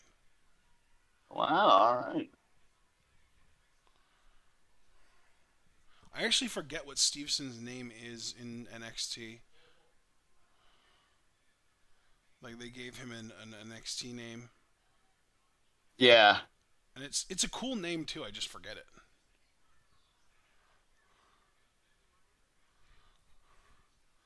Oh, look at that. Ass attack. Tag into Yep. Rosa. Damon Kemp, that's right. Or Damon Kemp, I guess it would be. Yeah, that's what his name is in NXT. Oh my god. Thunder Rosa just did her own version of a Grizzly Magnum to Marina. I feel like that move is especially vicious to do on another woman when you're a woman, knowing how painful it is to get your boobs slapped and you do it to someone else. Yeah. Like, damn, you have no regard for her physical health. For her Oh, physical Nyla there. well-being. Umbrella shot there nice. to Tony's that back. was cool. Oh, lifting her up. The fuck was that? That was like a shitty looking wasteland. Yeah. We're going to a commercial. Okay. Oh, big. It's kind of at the point where I want this match to be over and for us to just get to our AEW World Title match. Like, I'll be truthful with you guys now that we're this late in the show. I've really been kind of mad on Dynamite tonight for the most part. Like, I feel like the best parts were Wardlow's title win, so the opener was great. Christian is always good. He is genuinely one of my favorite things on the product right now at this moment. Yep. Put fucking bitch-ass Matt Hardy in his place. That was wonderful. Mm-hmm. There was some... Oh, and Penta versus Roosh. Yes. I think those are the three things I liked so far. Yeah. Everything else, and that's three things in the course of like a 2-hour program. I don't personally think that that's great. Well, it's three. It's it's one thing every half hour basically. It's three things over an hour and a half that we've been through so far. I do think I'll like the world title match, to be fair, though. So right now I'm tentatively counting that, but they could very easily fuck that up. So if you're right about yourself liking the main event, you will have effectively liked one thing per half hour of programming on this show. Which, to be fair, in order to maintain that pace for Raw, you'd have to like 6 things on Raw, and I never like 6 things on Raw. No. I'm lucky if I like half that, if I like 3 things on Raw.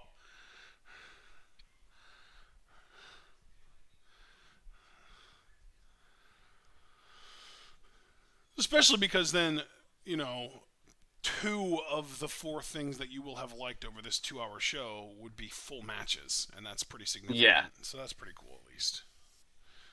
But yeah, I'd like to kind of start keeping track of that, like the number of things that we liked about a show, just so that we can kind of like compare and contrast. Like, oh, we liked 4 things about this show. That's like an average Dynamite. Or like, oh, we liked 7 things about this show. This was a great show. Or like, oh, we only liked 2 things about this show. It was pretty shitty. You know what I mean? Yeah, yeah.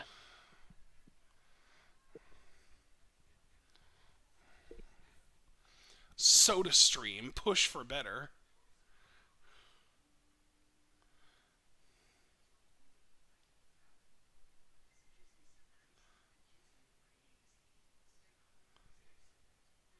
Yeah, I will say, Dragon Man, the Wasteland was one of those moves that, depending on who Barrett did it to, could look pretty damn good.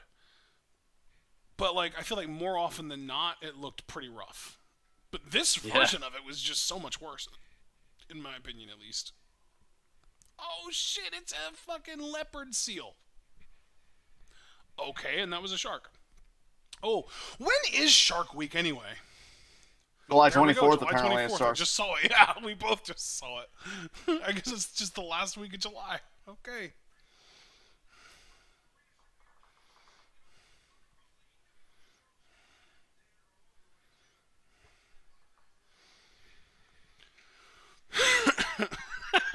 Dragon Man even backed it up. Like, yep, last week in July.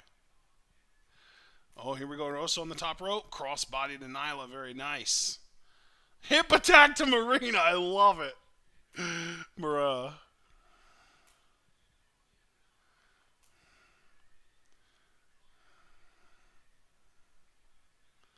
Damn. Rosa and Nyla low-key have pretty good chemistry. I'm just going to say that right now.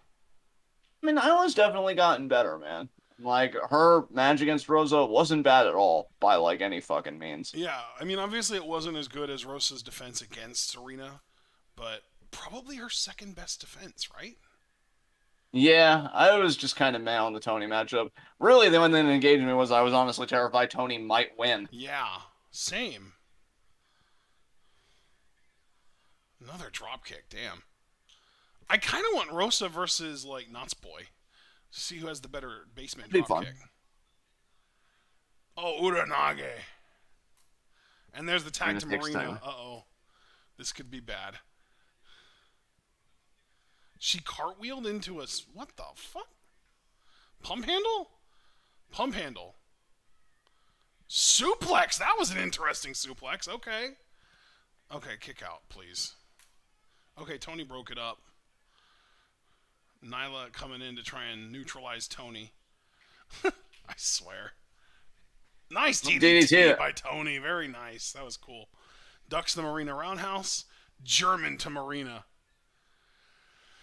Tony has a very specific style of German suplex, and I don't know if I like it or hate it. There's the hip attack. I think I like it in the sense that it's unique to her, but I also kind of dislike it because I think it's unique to her specifically for the reason that she's just, like, incapable of doing a real, like, regular German suplex. Nice. There we go. And That's there's it. one. Kind of like almost like John Cena vibes where like the AA was basically a botched Death Valley driver and he just embraced it and kept doing it, you know? Yeah.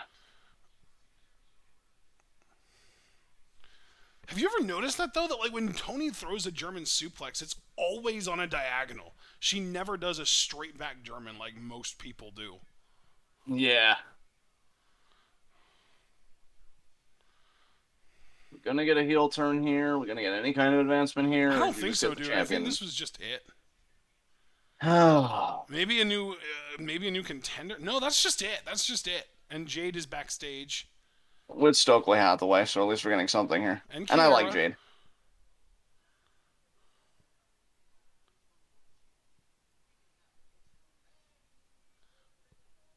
An interim baddie, Layla Gray. Okay. Jade does not want any of it, and neither does Kiera.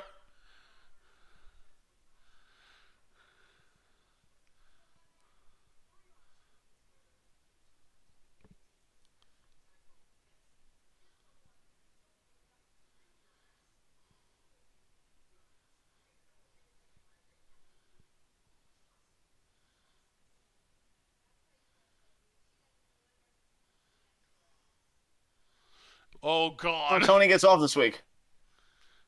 She'll come back and say it.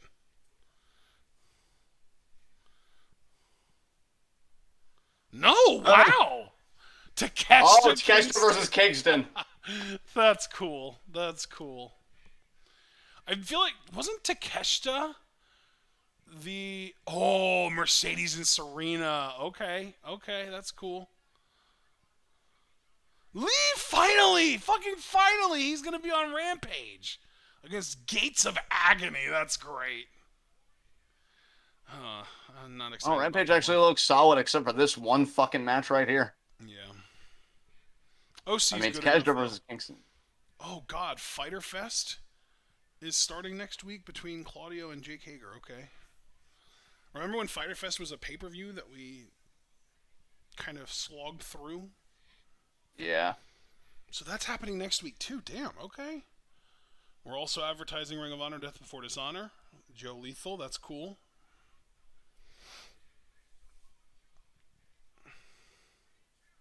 Oh, apparently Jade said cut the shit early in the promo. Yuta defending against Garcia. That is going to be a really good match, I think.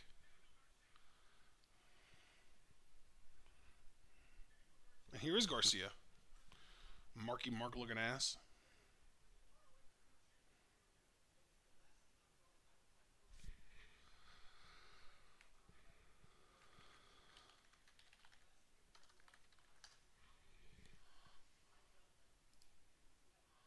Actually, you know what? He doesn't look like Mark Wahlberg. He looks like fucking Donnie Wahlberg. That's what it is. He looks like the other Wahlberg. Holy shit. He really does look like Donnie Wahlberg. Holy shit. Bro, I gotta post this in the chat. You've gotta be kidding me. I just posted a picture of Donnie Wahlberg in the chat that literally looks like the exact inspiration for Garcia's attire tonight. Oh yeah. Funny thing is, Garcia had a match with Takeshita recently, and he even tweeted that Takeshita is one of, if not the best person he's ever been in the ring with so far. So, like, he gave Takeshita high fucking high praise. ass praise. Yeah, holy shit. I'm excited about Takeshita's future, man. Guy's fucking cool.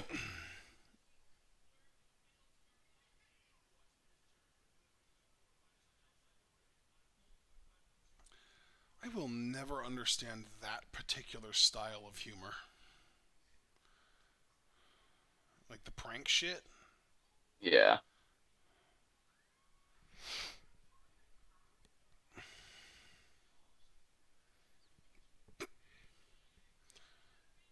So we've got ourselves an ad break now, which means that our main event is only going to get like 13 minutes or so, maybe 15 at most.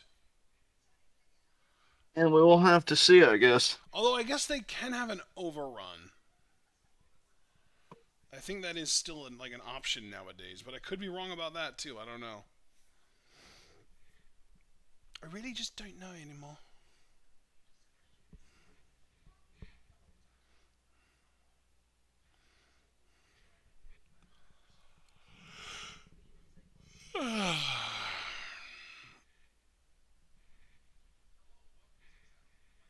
Welcome to what town?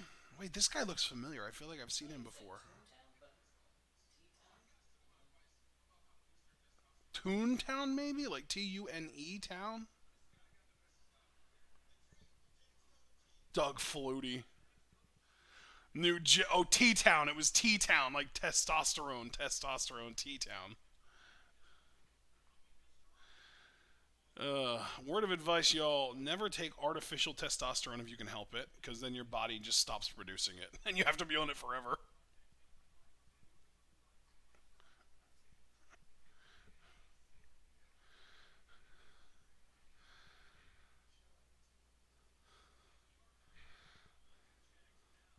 According to Craig, Taz said that they will stay with the main event as long as it takes, so we might get an overrun tonight. Draven G, what the hell is this Paws of Fury crap?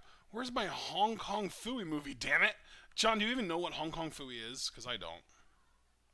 No. Are you good, man? I'm good. Okay.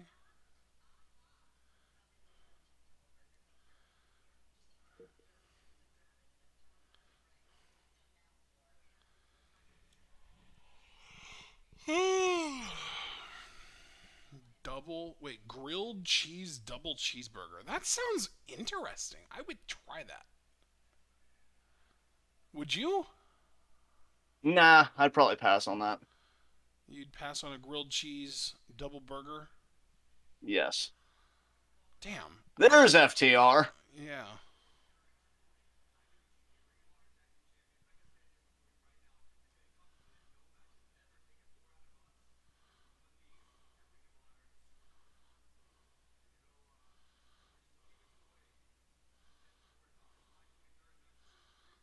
Oh.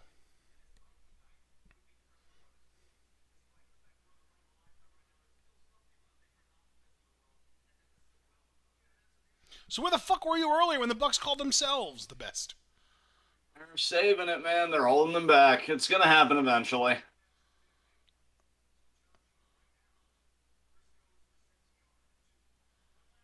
Oh my god. Oh, so they want to run it back with Briscoes. Okay.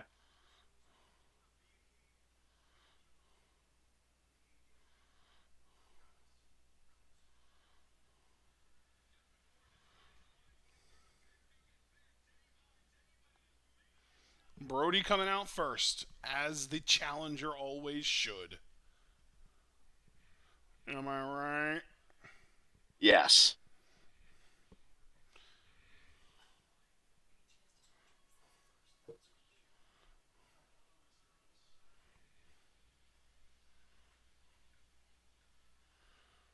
What a big old son of a bitch.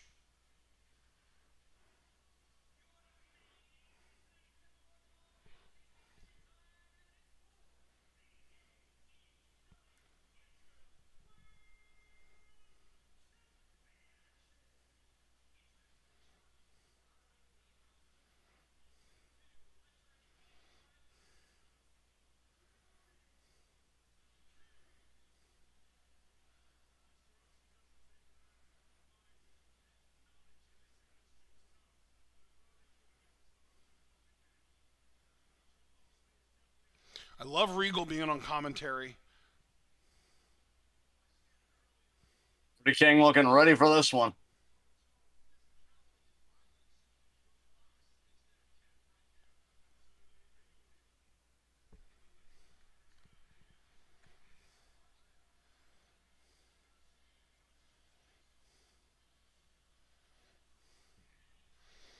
Oh, yeah, here comes Moxley.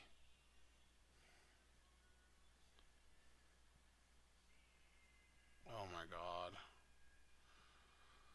So, I'm going to set the line generously.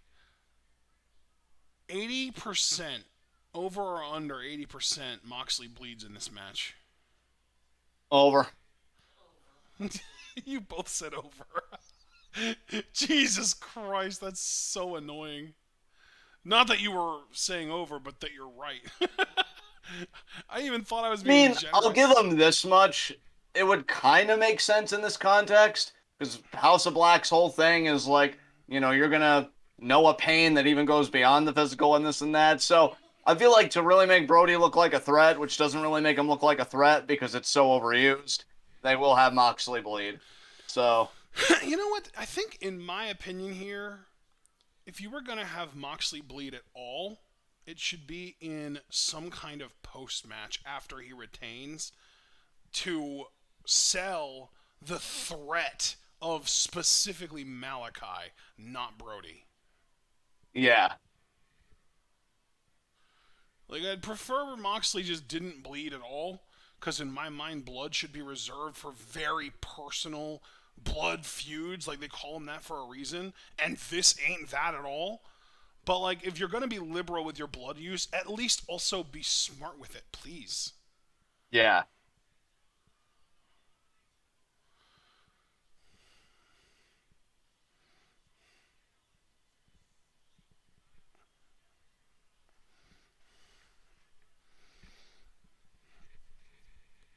Moxley's been in the ring with dudes Brody's size before. He's been in the ring with Sheamus. I mean, Sheamus isn't as big, like, wide as Brody, but he's just as tall and probably stronger, you know? Yeah.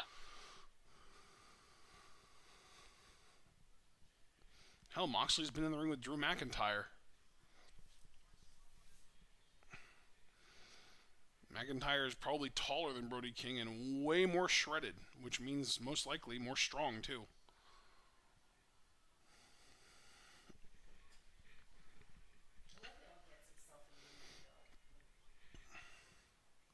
Here we go. I heard the bell rang already.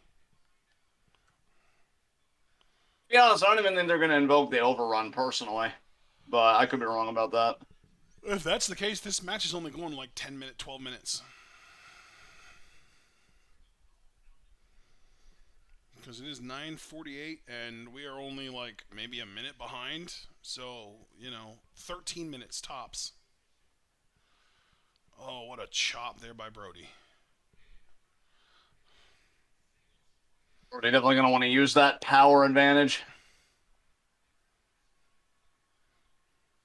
Brody's face just looks like, man, I will fuck you up. You don't want none of this. Very indignant. Oh, Moxley, I was like, maybe I do.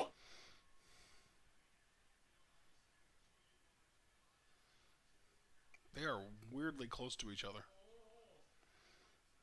Literally nose to nose. I mean, at the beginning, it was Moxley's nose to Brody's mouth.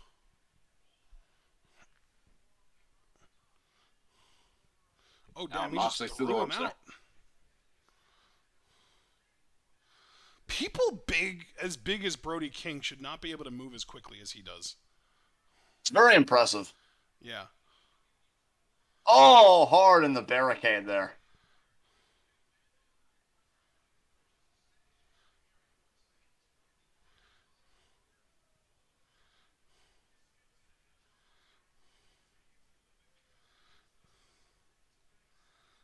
Oh, he's going to miss here. That's going to be the momentum swing for Moxley. Mark just said in chat, someone just set off fireworks on July 6th. Ew. I know. I mean, there wasn't even anything worth celebrating in the first place. What are you doing 2 days later?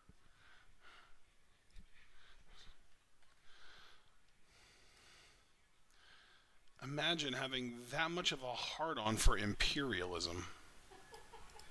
Can't relate. Nice back body drop there by Brody. Yeah, Brody, he's got to be fucking psyched for this opportunity. Yeah. Definitely. Oh, sending Moxley over that table. I don't even know what purpose that table serves, other than people getting put through it. Stop there. Is that like the timekeeper's table, maybe? I think it is. Oh, here we go. Brody getting back into the ring here. Moxley already here. Moxley with a drop kick to the left knee. Interesting. Is Moxley about to employ the Shirakawa strategy, John? That would be very intelligent if he Dragon did. I don't know if it screw. would be efficacious. We know it didn't work out for me. See, in the end. immediately he fucks up by using the figure four on the wrong leg. Immediately. I love that we can say, ironically, take lessons from Mina Shirakawa. I know, dude. It's crazy. Moxley's been wrestling for what, like 15, almost 20 years now? John Moxley debuted in June of 2004. This motherfucker's an 18-year vet, and he still doesn't know how the fucking figure four leg lock works.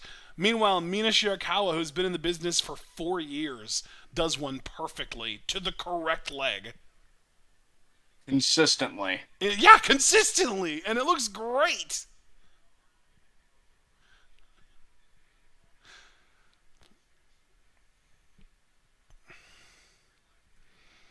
No, Javaris, And that's just pretty much what I was asking earlier. I don't know if you saw this question from Javaris, but he said, why does AEW have to sacrifice Keith Lee and Swerve, and to a lesser extent Hobbs and Starks, just to get Bucks FTR 3 or 4?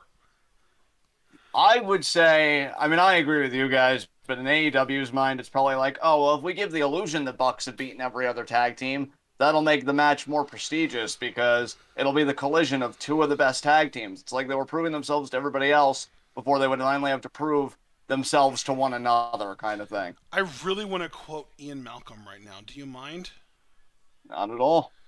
They're so caught up with whether they can have a match involving 4 different tag team championships that they haven't even stopped to consider whether they should. Yeah. Tony is straight up like obsessed with this idea of having a match for 4 tag titles at the same time, that he hasn't even thought like, maybe that's not good for the overall business of the company. He just doesn't give a fuck. He just is. It's like another type of Vince, just playing with his toys in his bedroom, not being told what to do. Yeah, exactly. Scoop slam on the floor there by Brody King to Moxley. Kick there to the back. Why does this one dude on this movie or whatever is being advertised right now low-key look like Will Ospreay? I don't know who that person was, but that's a really big guess. The Terminal List. It's a new series on Amazon Prime Wow. featuring Chris Pratt. Ugh. Chris Pratt sounded so old there. Stay off my list. That was real get off Dude, my lawn energy. He's a fucking boomer-ass. boomer at heart. That's not even a gimmick. That's not him acting. That's just him being himself.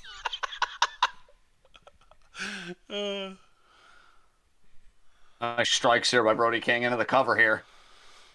Kick out by Moxley.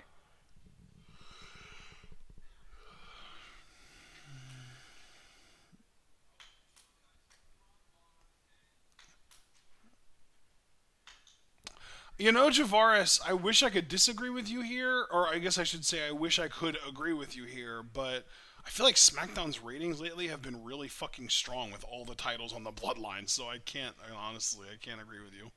Maybe that's the only reason they should do something like that is when they're proven ratings draws. Yeah. Especially when they're ratings draws and they're heels, because it shows, oh, people are tuning in to see them lose the titles, so it's working. I hope Liv pulls good ratings as champion. I'm really rooting for her. I mean, she can't be much worse for the ratings than Charlotte. You know, I wish we lived in a world where that actually mattered. I agree. Oh my god. Outdoorsy with Wayfair. I've actually shopped on Wayfair before, and almost every time I found furniture on Wayfair that I thought I liked, I found the exact same piece elsewhere for less money.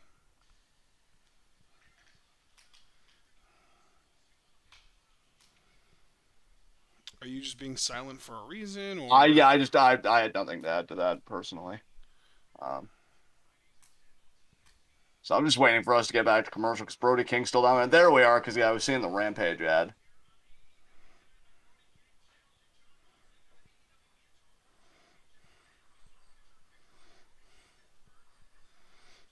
Armin's carry. Moxley elbowing out of it.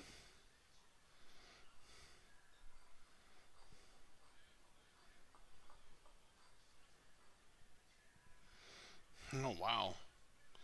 What's he going for? Yeah, Brody really wants this move. Oh, I think he wanted a steamroller, but... Moxley cannonball! Oh, he whiffed. Damn. Oh! He practically just fucking German suplexed himself. Jesus Christ. Yeah. I don't know if I would have gone for a cannonball, and the guy that I was trying to do it to only seconds earlier was with it enough to elbow out of my steamroller. I know. That was a weird decision. You know what, though? I do kind of get it. I kind of get the idea of, like, oh, he might have escaped my one move, but now he's in a perfect position for my next move. Let's do this.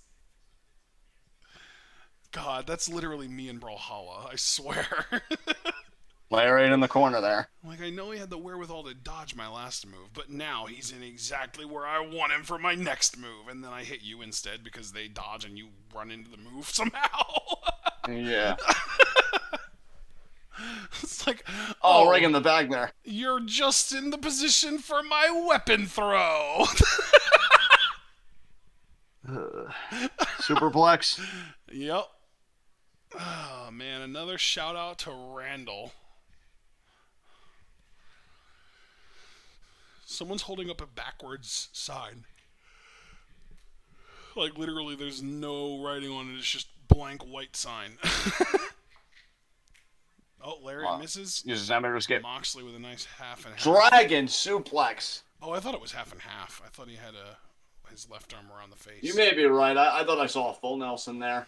Shoots the half. Cover. Really just laying on him here, trying to get the wrist control. Javaris said, I hope they don't fuck Liv over like they did Nikki. I mean, to be fair,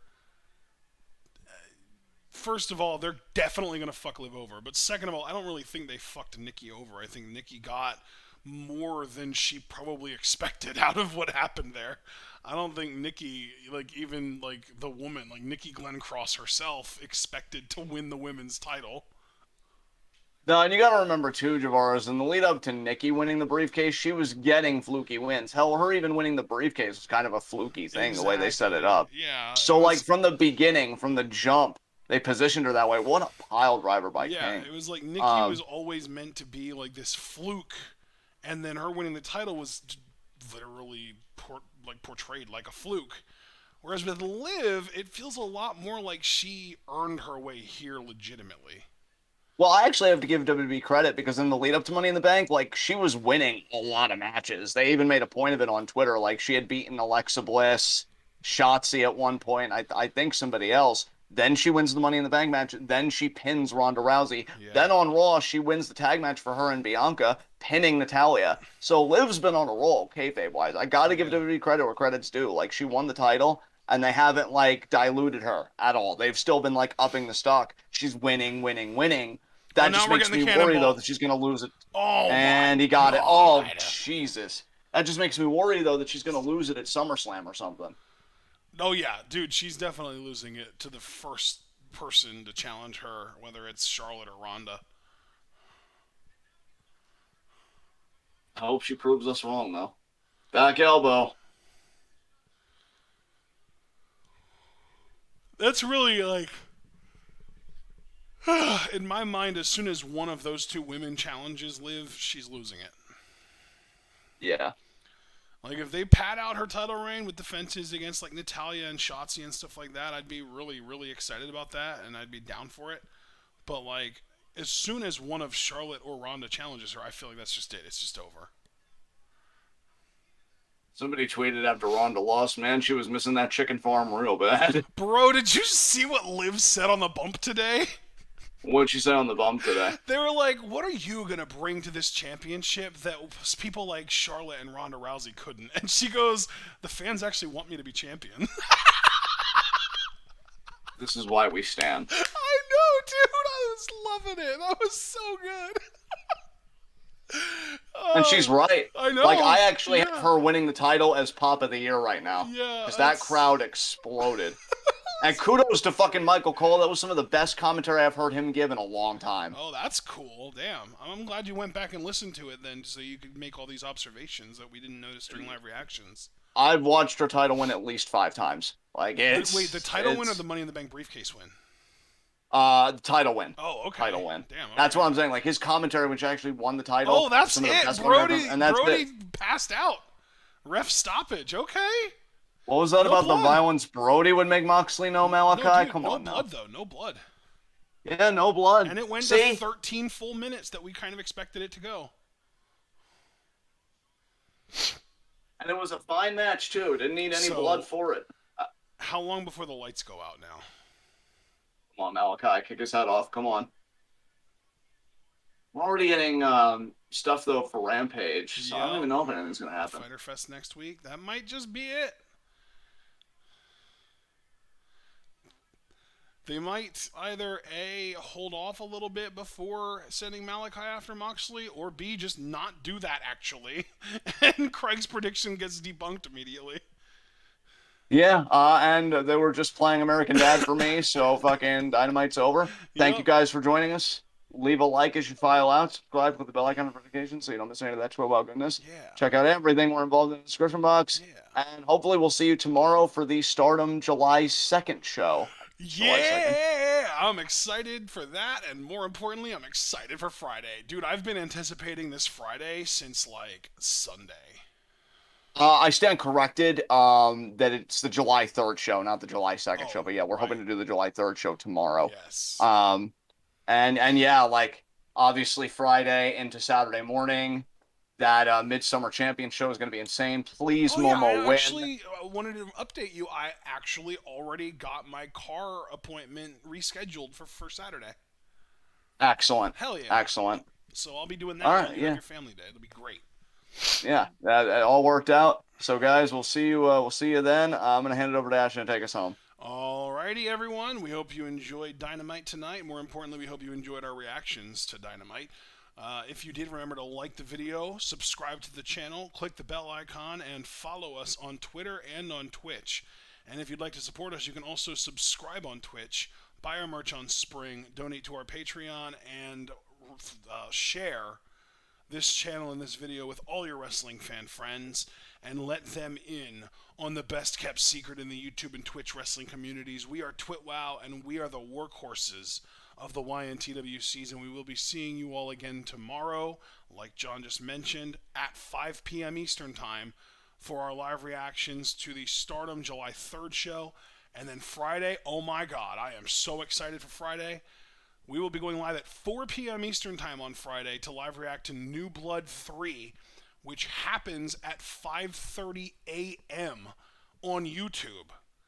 Then we will be going live again at 10 p.m. to live react to Rampage. And then we are going to chill for 5 hours.